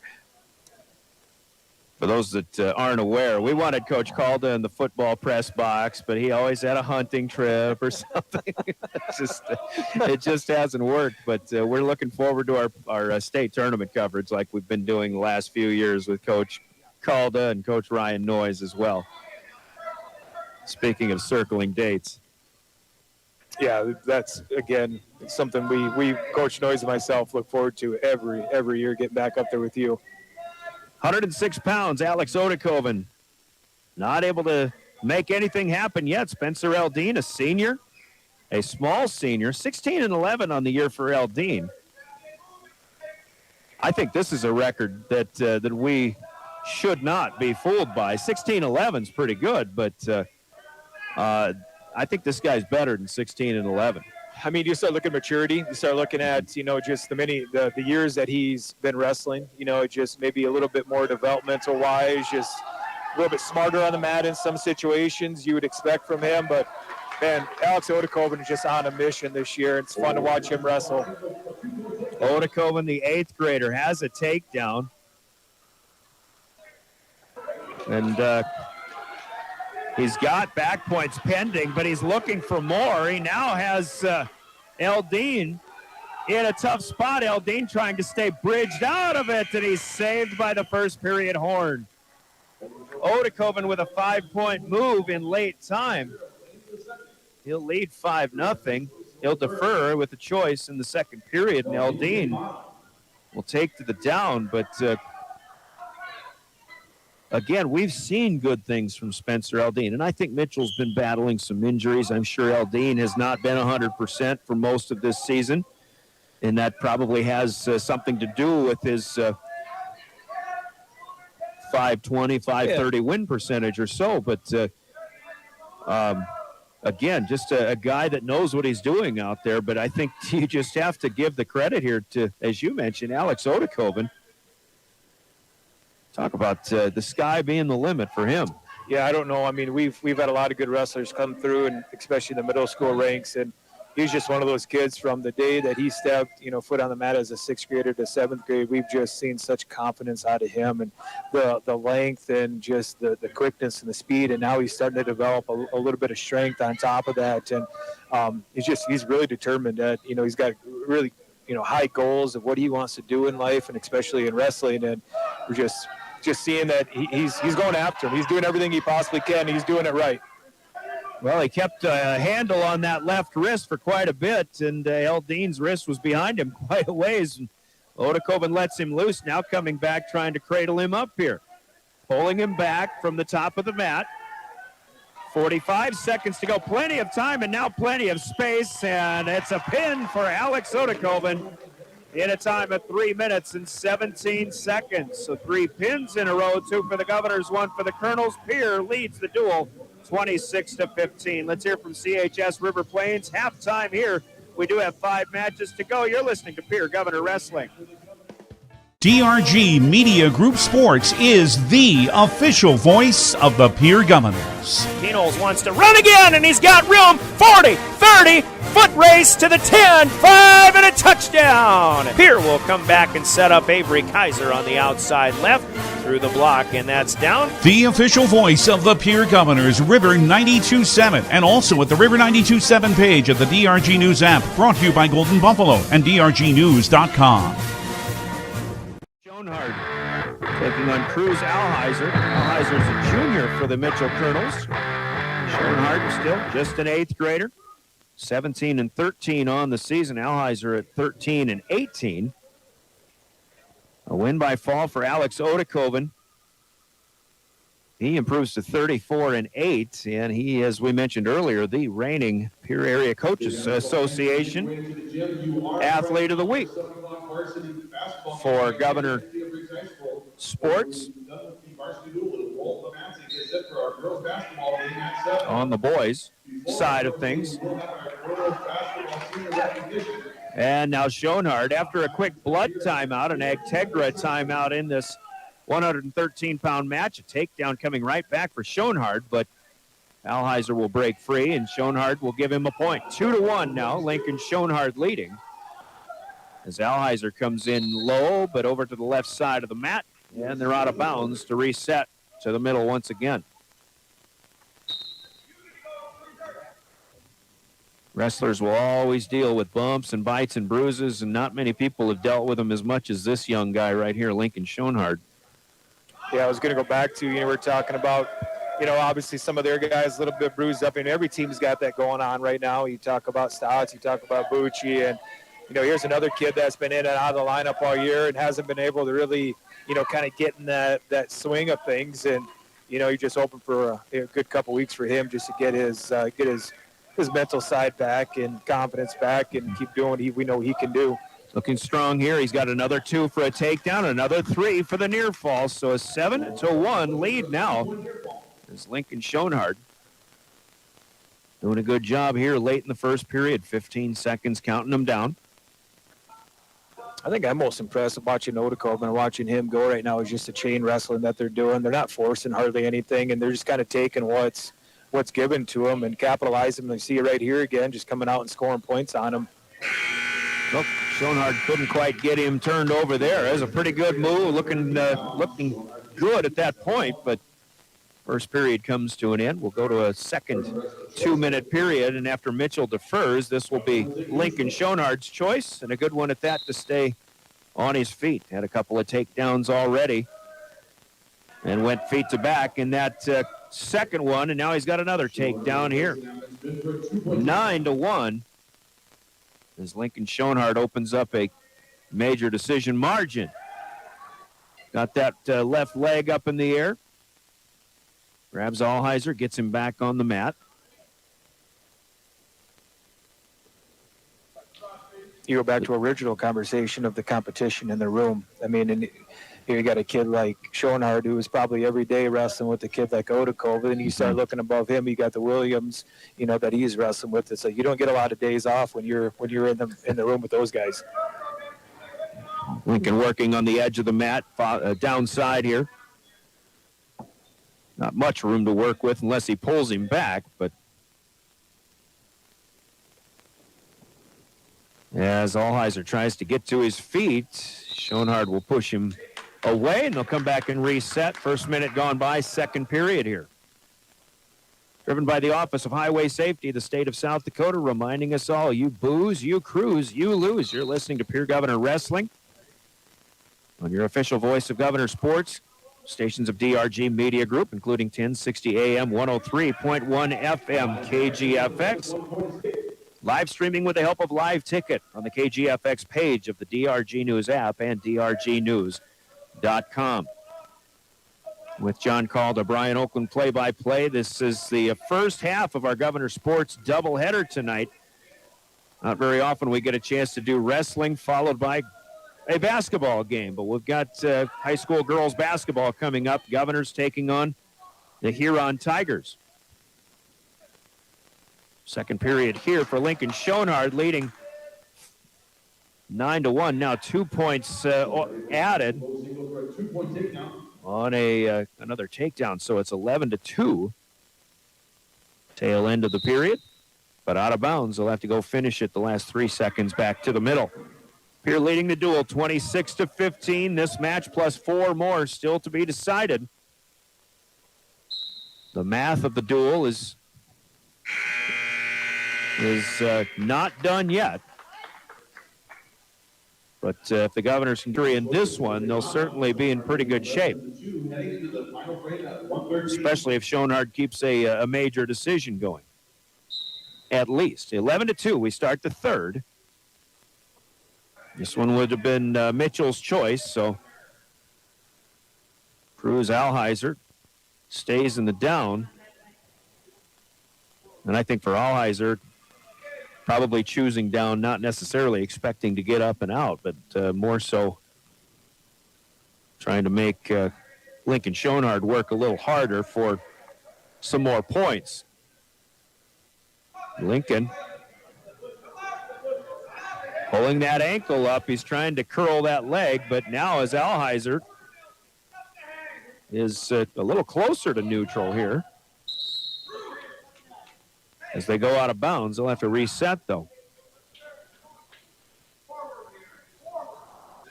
Just kind of figured Allheiser would take to the curl up and stay tight mentality there. I mean, it's kind of like either one as a coach, you're expecting maybe Schoenhardt to cut him and get him a 1 point back and go from there, or you're just basically looking at a way maybe to get through the third period without having any points scored upon you as well. 11-3 now, an escape given to Cruz Allheiser.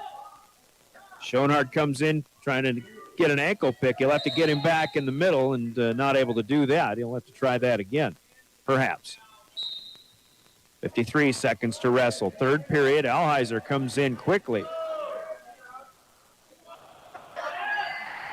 And Schoenhardt now. The one with the leg up in the air. Allheiser just needs to get spun around. And there it is. A 2 point takedown for the Mitchell wrestler, and suddenly you've got a 6 point match, and Schoenhardt has lost his major margin. 20 seconds to go. 11-5, Schoenhardt still leading. As Allheiser continues to spin. 10 seconds. So instead of, there's an escape awarded. That makes it 7.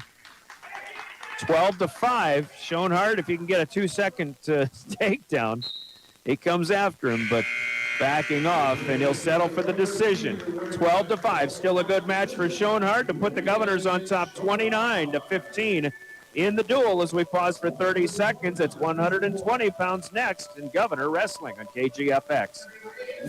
May Adam Law Firm of Pierre offers superior legal representation. Clients can be assured their legal matter will be handled with expertise and the utmost professionalism. May Adam Law Firm's skilled South Dakota lawyers can take care of your family law, estate planning, real estate law, or personal injury. May Adam Law Firm is able to help you plan and prepare to make matters easy now and into the future, too. Call 224-8803. May Adam Law Firm of Pierre, since 1881.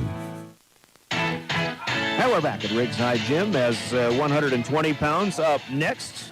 Noah Williams for the Governors on the mat taking on Caleb Hubbard, and it's Hubbard who will strike first at the 125 mark of the first period. Caleb Hubbard, 16-16, has had his ups and downs. Noah Williams seems to have his as well, but still a nice 29-16 mark so far on the season. But it's Hubbard working on Williams, as Williams trying to get his head out of the way here.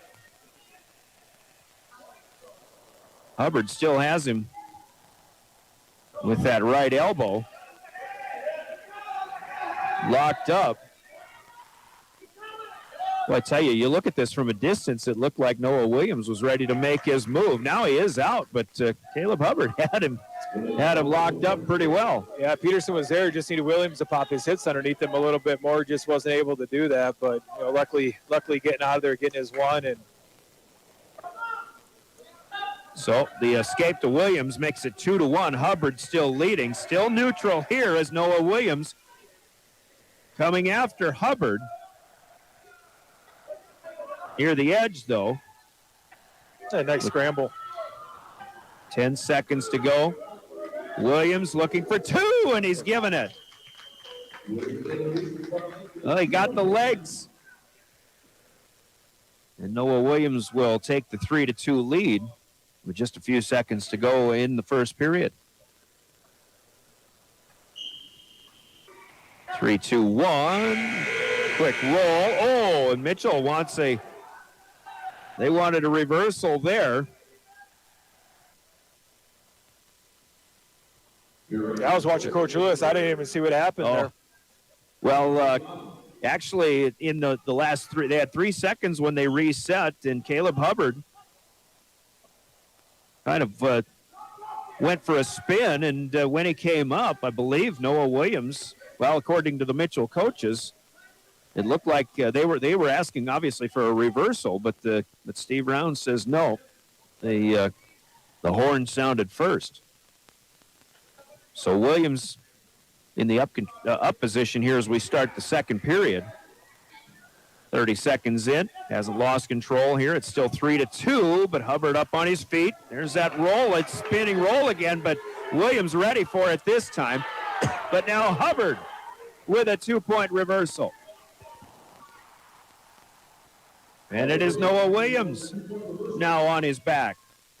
Williams didn't collect any back points himself, it appears. And potentially dangerous is going to be ruled here. So 3 back points added to the 2-point reversal for Caleb Hubbard. Quite a move there. You said scrambling, and that's I think Hubbard's doing a pretty good job of that here. Yeah, I get a feeling we're not done scoring points in this match yet.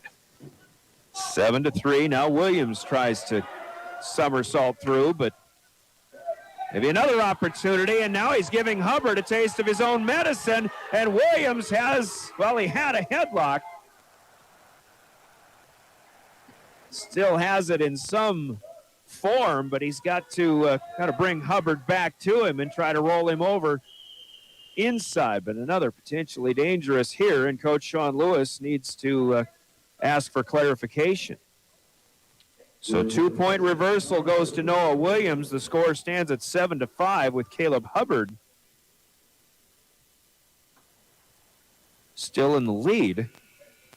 What is Coach asking about here? I think we're questioning some back points there. And I think Coach Lewis is in the right there to, the first series, I think he might have got 2 swipes, didn't get them. Back over here on the mat, I would say there was probably 2 swipes, but obviously Steve is, Mr. Rollins is thinking a little bit differently, so. Hubbard gets out. He'll get an escape. We've got a good one going here. Under 30 seconds to go. Second period, 8-5. John Caldy, you're right about more points still yet to be scored here as Williams gets a 2-point takedown, but now it'll be Hubbard getting a reversal as they go out of bounds. So 2 for each. And Caleb Hubbard still leads 10-7. Noah just having a hard time keeping a hold of Caleb Hubbard. Anything he's able to make happen, Hubbard is getting out of it, but now a quick reversal here for Williams. A couple of slipperies here. 10-9 as we'll go to the third period. Governors lead the duel 29-15. 4 matches yet to be decided, this one included. So the duel is still very much in question as to who will win the duel. But as we start the third period, neutral, Hubbard allowing Williams up. So we've got a 10-10 tie. Hubbard pushes Williams aside, but out of bounds, and he comes after him. They'll have to go back and reset. And you got a combination of just kids not giving in. You know, they're fighting, in every situation that they possibly can. You're also starting to look at some situations where, maybe you want to get to a little bit more, if you want to call them stable shots, or maybe a little bit more where you got secure of the guy versus, trying to throw something a little bit more unorthodox where you're going to get 2 out of it, but you may also give up a reversal in the meanwhile. Got to get locked up tighter here if you can get something in. Now Williams coming after him.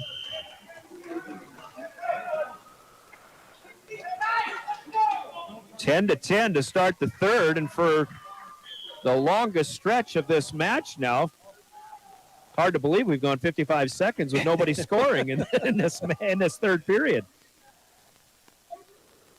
Williams looking for one leg. Good shot. Good shot. Got him. Hubbard is over. 2-point takedown, and Hubbard on his back. Noah Williams takes his first lead in this match, actually since 3-2. 40 seconds to wrestle. Williams trying to stay strong. I believe he's got the 5-second near fall. Maybe looking for another one here. Haven't awarded 3 yet, so nope. Got to go back and look for the pin here. But the more time that runs off, the more Noah Williams gets the decided advantage in this third period until Hubbard gets a 2-point reversal. So a 5-point move for Williams, but now 2-point reversal for Caleb Hubbard. But time is going to run out on Caleb Hubbard. A great, entertaining match, but Noah Williams wins it 15-12. And the Governors lead the duel 32-15. 30 seconds, and up next, 126 pounds. You're listening to Pierre Governor Wrestling. The Corner Station Convenience Store and the Crossing Pub are both conveniently located on Pleasant Drive in Pierre, South Dakota. At the Corner Station, grab your favorite hot and cold beverages and snacks while filling your vehicle up with Cenex brand gasoline. The Corner Station also features a super tunnel car wash to keep your vehicle sparkling clean. At the Crossing, grab a cold beverage and check out their selection of appetizers while watching the Stanley County Buffaloes and Pierre Governors live on their big screen televisions. Best of luck to all area students from the Corner Station and the Crossing. 6 pounds, Noah Williams already has a takedown on 7th grader Penn Long of the Mitchell Kernels. Williams with a mark of 28-15 on the season. Penn Long 8-24, but Penn Long was a little quite aggressive actually to start this match. Williams was able to get him taken down. He's got the 2-0 lead. 45 seconds in, 1:15 to go first period. Williams trying to roll over Penn Long here, but Long staying flat.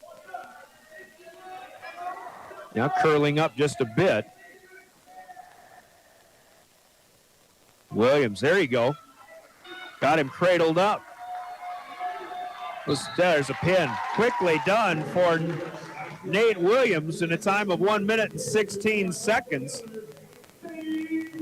Seemed like he was just trying to do all that with just the left arm, but he did have that match in control pretty much the whole way. Yeah, did a good job coming across, getting that cradle locked up, and going suicide on it, getting the pin.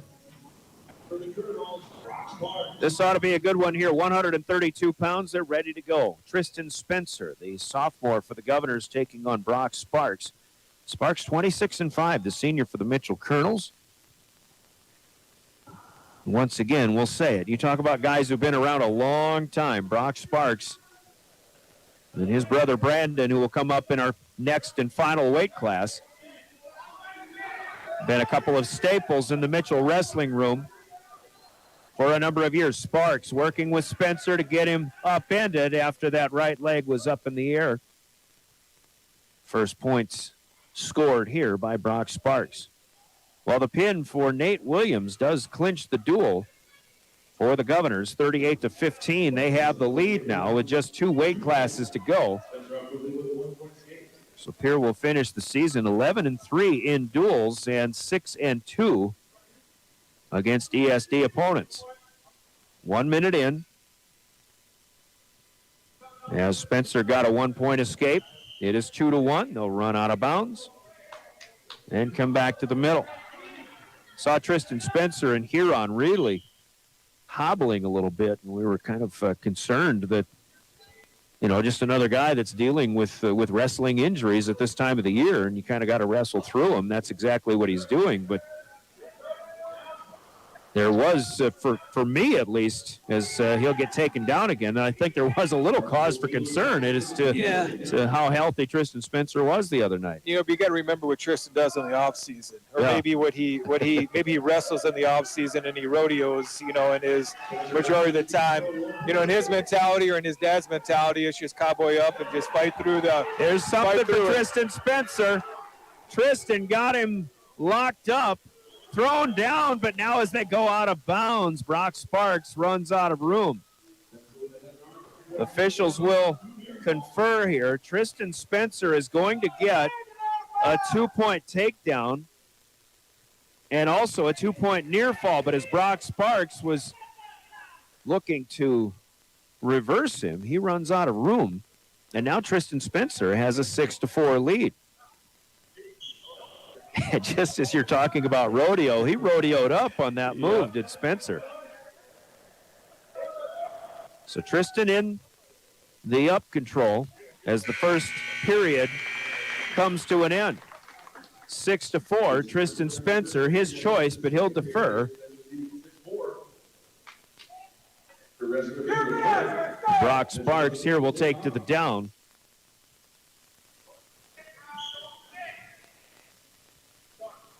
You know, if the Governors are going to score points in the postseason in their tournament formats, I think, you know, there's certain weight classes you expect a lot of points to be scored, and I think at 132 you expect points to be scored, but you're really just hoping for a lot more than – I think you're assuming a certain amount. Everybody, you'll hope for really make a lot of things happen in the postseason. Yeah, I think it's endless. You know, I think there's a lot of things he needs to work on yet as a wrestler. Just young, but just his attitude, I mean, is going to take him so far, not only in wrestling, but just in life. And just he's not afraid to go toe-to-toe with anybody in the state right now. And, you know, he gets in situations where maybe he's down, but he's never out of them. Obviously, when he works his way through Region 3A, he'll still have Brock Sparks to tangle with. Sparks has gotten a reversal here in the second period. Now a minute in.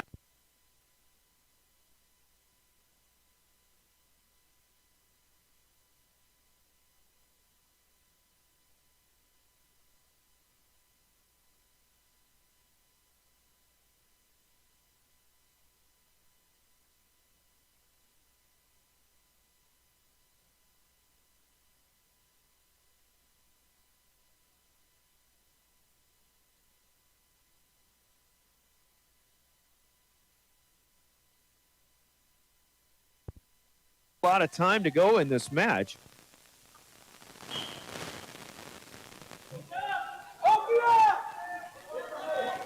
Spencer in the up once again. Trying to keep the legs locked here. Sparks trying to at least get that that left foot cleared. Spencer working more with the right ankle instead. Tristan Spencer looks plenty healthy tonight so far. Spencer seems to be biding his time here, and a good job of it. The last 20 seconds will tick away, and Spencer in control. He leads 10-6 against a highly ranked Brock Sparks of the Mitchell Kernels.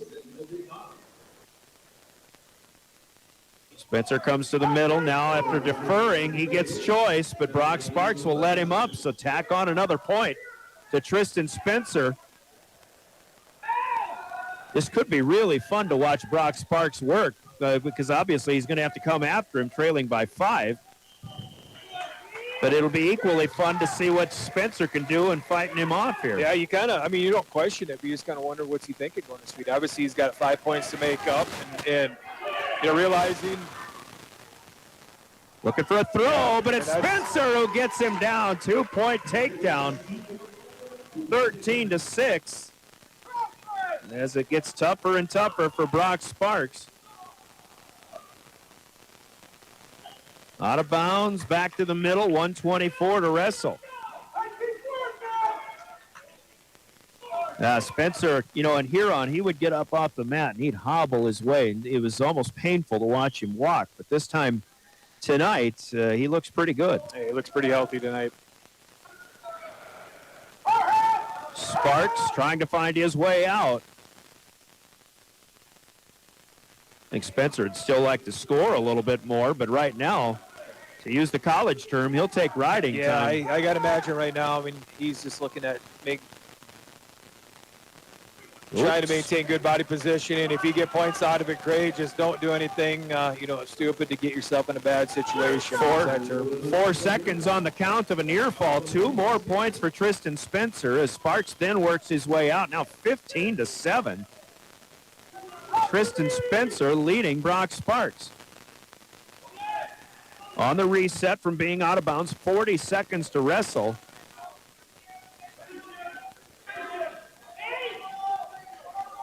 I got to tell you, don't be surprised that Tristan Spencer might win this match, but be surprised at the point margin. Sparks gets a takedown. Spencer again just stalling without being called for it. Another escape here, 16-9 as Sparks has to keep coming after him. Spencer checks the score and the time. 8 seconds left. 16, make it 17-11. Spencer grabs one more time. Takedown to finish this off. What a match for Tristan Spencer. And it turns into a major decision after all. 19-11 your score in the duel, or in the match. The Governors will lead 41-15 with 1 match to go. We'll take 30, and Blake Judson and Brandon Sparks coming up to close this duel off. You're listening to Pierre Governor Wrestling.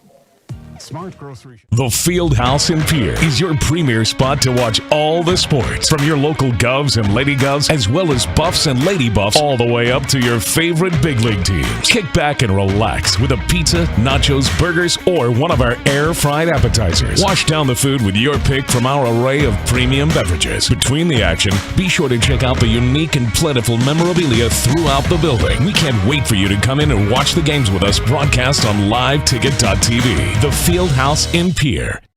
Back at Riggs High Gym with our final match underway. Blake Judson wrestling for the Governors. 138 pounds, Judson 36-5 on the year, taking on Brandon Sparks. Brandon 20-12 on the season. Senior for the Kernels. And there's the first takedown here for Blake Judson. Chris Dozark officiating this final match. Will rule them out of bounds. They'll go back to begin once again.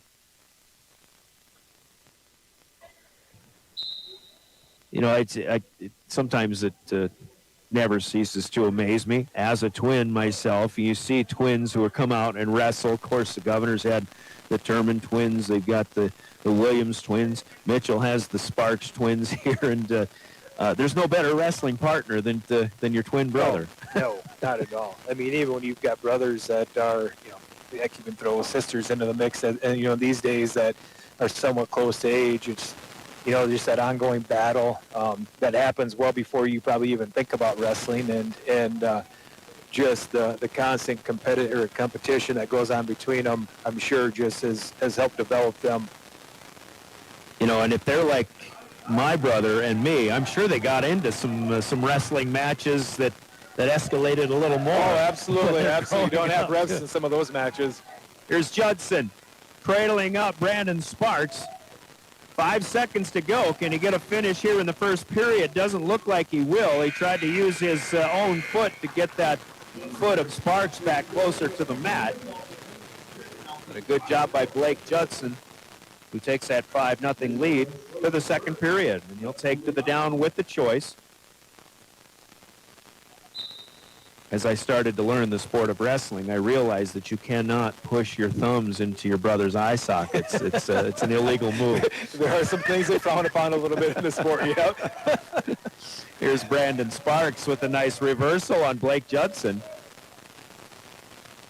Judson did not wrestle at the Yankton Invite, again saving the number of weigh-ins over the course of the season. Look at this move. No, it didn't finish. Instead, it's Sparks with Judson now on his back. Boy, Brandon Sparks, a good job fighting that one off. Judson's going to fight his way out of this one, but 3 back points to Brandon Sparks. That made it 5-3. Now an escape for Judson to go 6-3. As I was going to mention, didn't wrestle in Yankton, but the last time Blake Judson was on the mat in Watertown, or in Huron against Connor Hansman of Watertown, he was upset 3-2. Well, he did get a win over his Huron opponent after that, but after a takedown here, Judson leads 8-3. Have you been in the circles a little bit to hear any talk about Blake's loss? A little surprised the other night. Obviously a good wrestler in Hansman, but just something that we didn't see coming. And I actually, from my point of view, thought Blake was a little under the weather, but it doesn't sound like that was the case. No, I think you hit the nail on the head earlier in our talk. Just, the team as a whole just, I don't think was really ready there to compete that night. And, we saw Weeby had a good couple matches there, but I think just as a whole, they just mentally weren't there. And, again, go back to that duel. It's probably one they like to get back, and I don't know what it's going to do for seeding purposes and such. But, again, when it matters, I fully feel that boys will be ready to go. And if he gets that matchup again, I think it's going to go differently. There was a stalling warning to the Mitchell wrestler there, but as the second period comes to an end, Blake Judson, who was on his back for 5 seconds at one point, coming back at it, starting neutral here and in a pretty good spot, even though he hasn't gained control as of yet, to score here in the third period. And there it is, 2-point takedown, now leading 10-3. Final match of the night. Don't forget girls basketball coming up.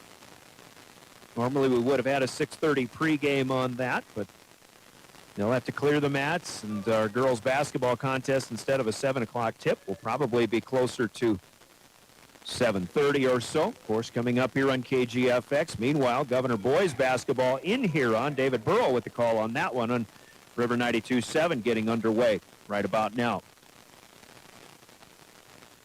Blake Judson leading 10-3. Once again, Brian Oakland with play-by-play. John Wayne Calda alongside. Final competition for the Governors here in the regular season. Their next action will be next Saturday. 2 Saturdays from now, the Region 3A, which will be hosted by Millbank. So nothing like traveling as far as you can within the region to do some 10 o'clock wrestling. Of course, we'll be there for coverage on that here on KGFX. And then the following weekend, Thursday, Friday, Saturday, February 24th through the 26th, we will have state tournament coverage. 35 seconds to go. Third period still now 10-4. As Sparks was given an escape. Blake Judson looking for more. Wants a major margin. He'll get it if he has a takedown, but he hasn't gotten that done yet.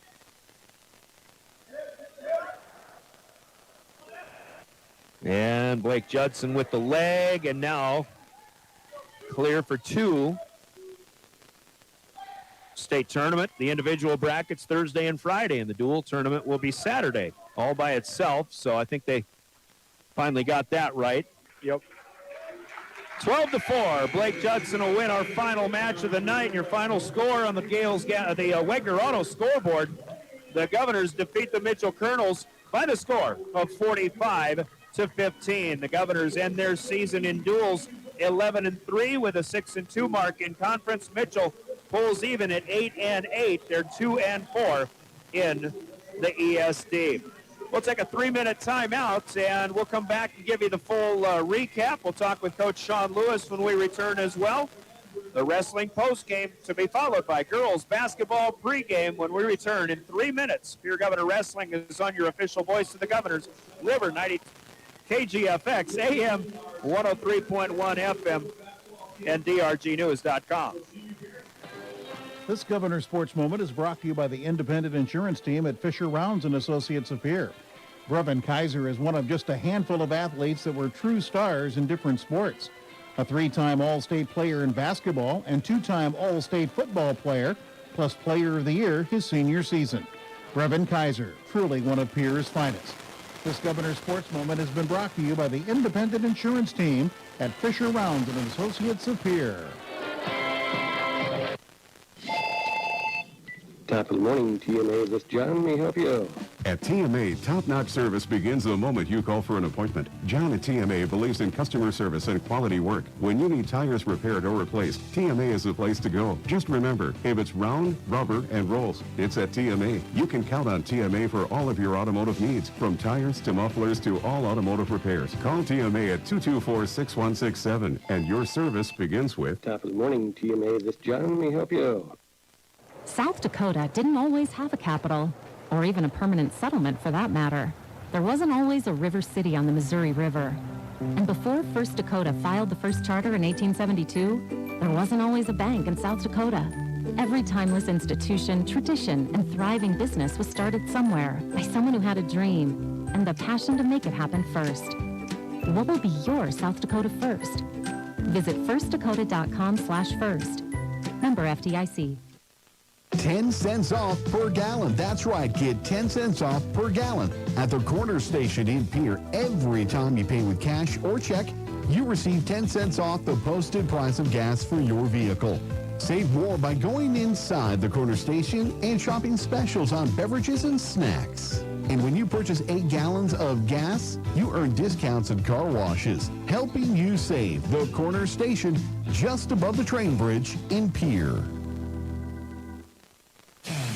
At Capital City Campus, we believe getting an education close to home should be available for everyone. Registration is currently open for our spring semester SDSU courses taught right here at the Capital City Campus in Pierre.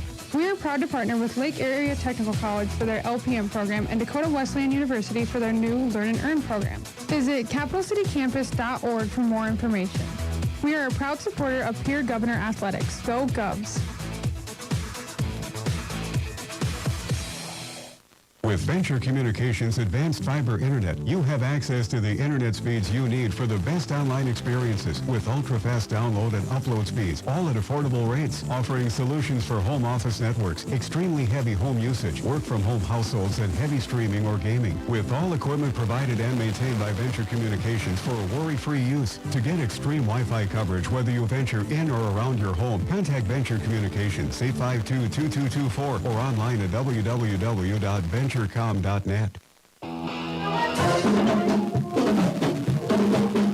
Welcome back back to Rick's High Gym as our wrestling duel is done, and the second half of our Governor Sports doubleheader coming up with girls basketball in just a little bit. The Governor girls will take on the Huron Tigers.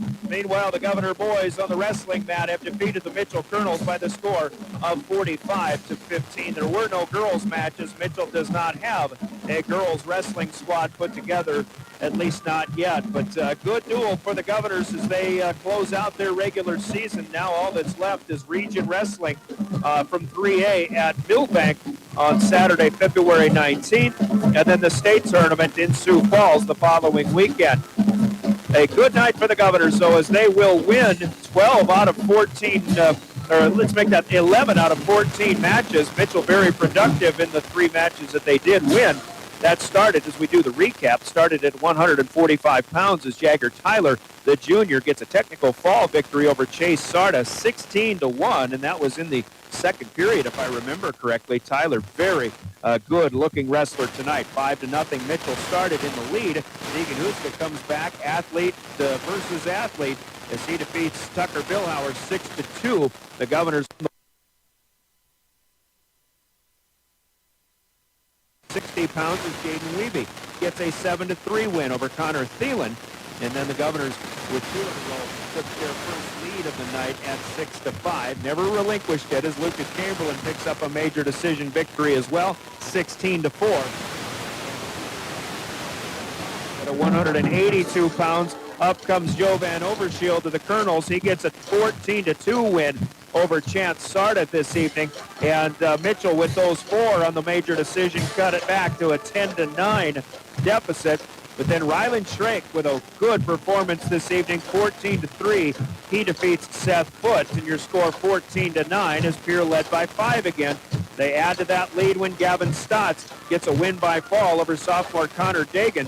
5.5 minutes the time on that one, and it was 20-9 in favor of the Governors. Mitchell gets their first and only win by fall, though at heavyweight, as Bo Foote will pin Joshua Reitberg in the second period. And the win by fall for Gavin Stotts countered by Bo Foote. But then we roll over the lineup to 106 pounds, and Alex Odekoven comes up with a pin of his own as he defeats Spencer Aldine in 3 minutes and 17 seconds. The Governors led by 11 again at 26-15, and they win all the rest of the matches after that, including Lincoln Schonard, a 12-5 decision over Cruz Alheiser. That made it 29-15. At 120 pounds, Noah Williams gets a 15-12 entertaining win over Caleb Hubbard, and that makes it 32-15. Nate Williams with a 116 win by fall over Penn Long makes it 38-15. And then Tristan Spencer, 19-11, a bit of an upset win over Brock Sparks, the senior for Mitchell, makes it 41-15. And finally, Blake Judson, a 12-4 major decision victory over Brandon Sparks as the Governors defeat the Kernels tonight 45-15. Our basketball players are on the floor, so we're going to abbreviate our post-game show, but of course we've got the player of the game to talk about on our KGFX broadcast, and the player of the game is brought to you by Bauman Lumber in Fort Pierce. So let's hear from them, and we'll come back and give you the player of the game as we'll then head into our girls basketball pregame. Governor Sports is on KGFX. When you need building supplies, there's no need to go anywhere except to Bauman Lumber in Fort Pierre.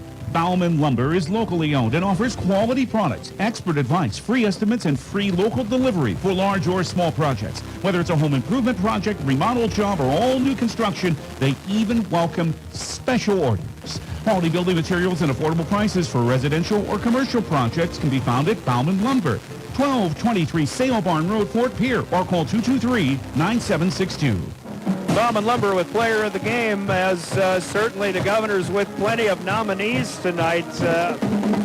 You've got a pretty good victory for Deegan Huska. Lucas Chamberlain with an impressive major decision. Certainly like what Ryland Shrake brought to the table at 195 tonight. Gavin Stotts gets a win by fall. So does Alex Odekoven.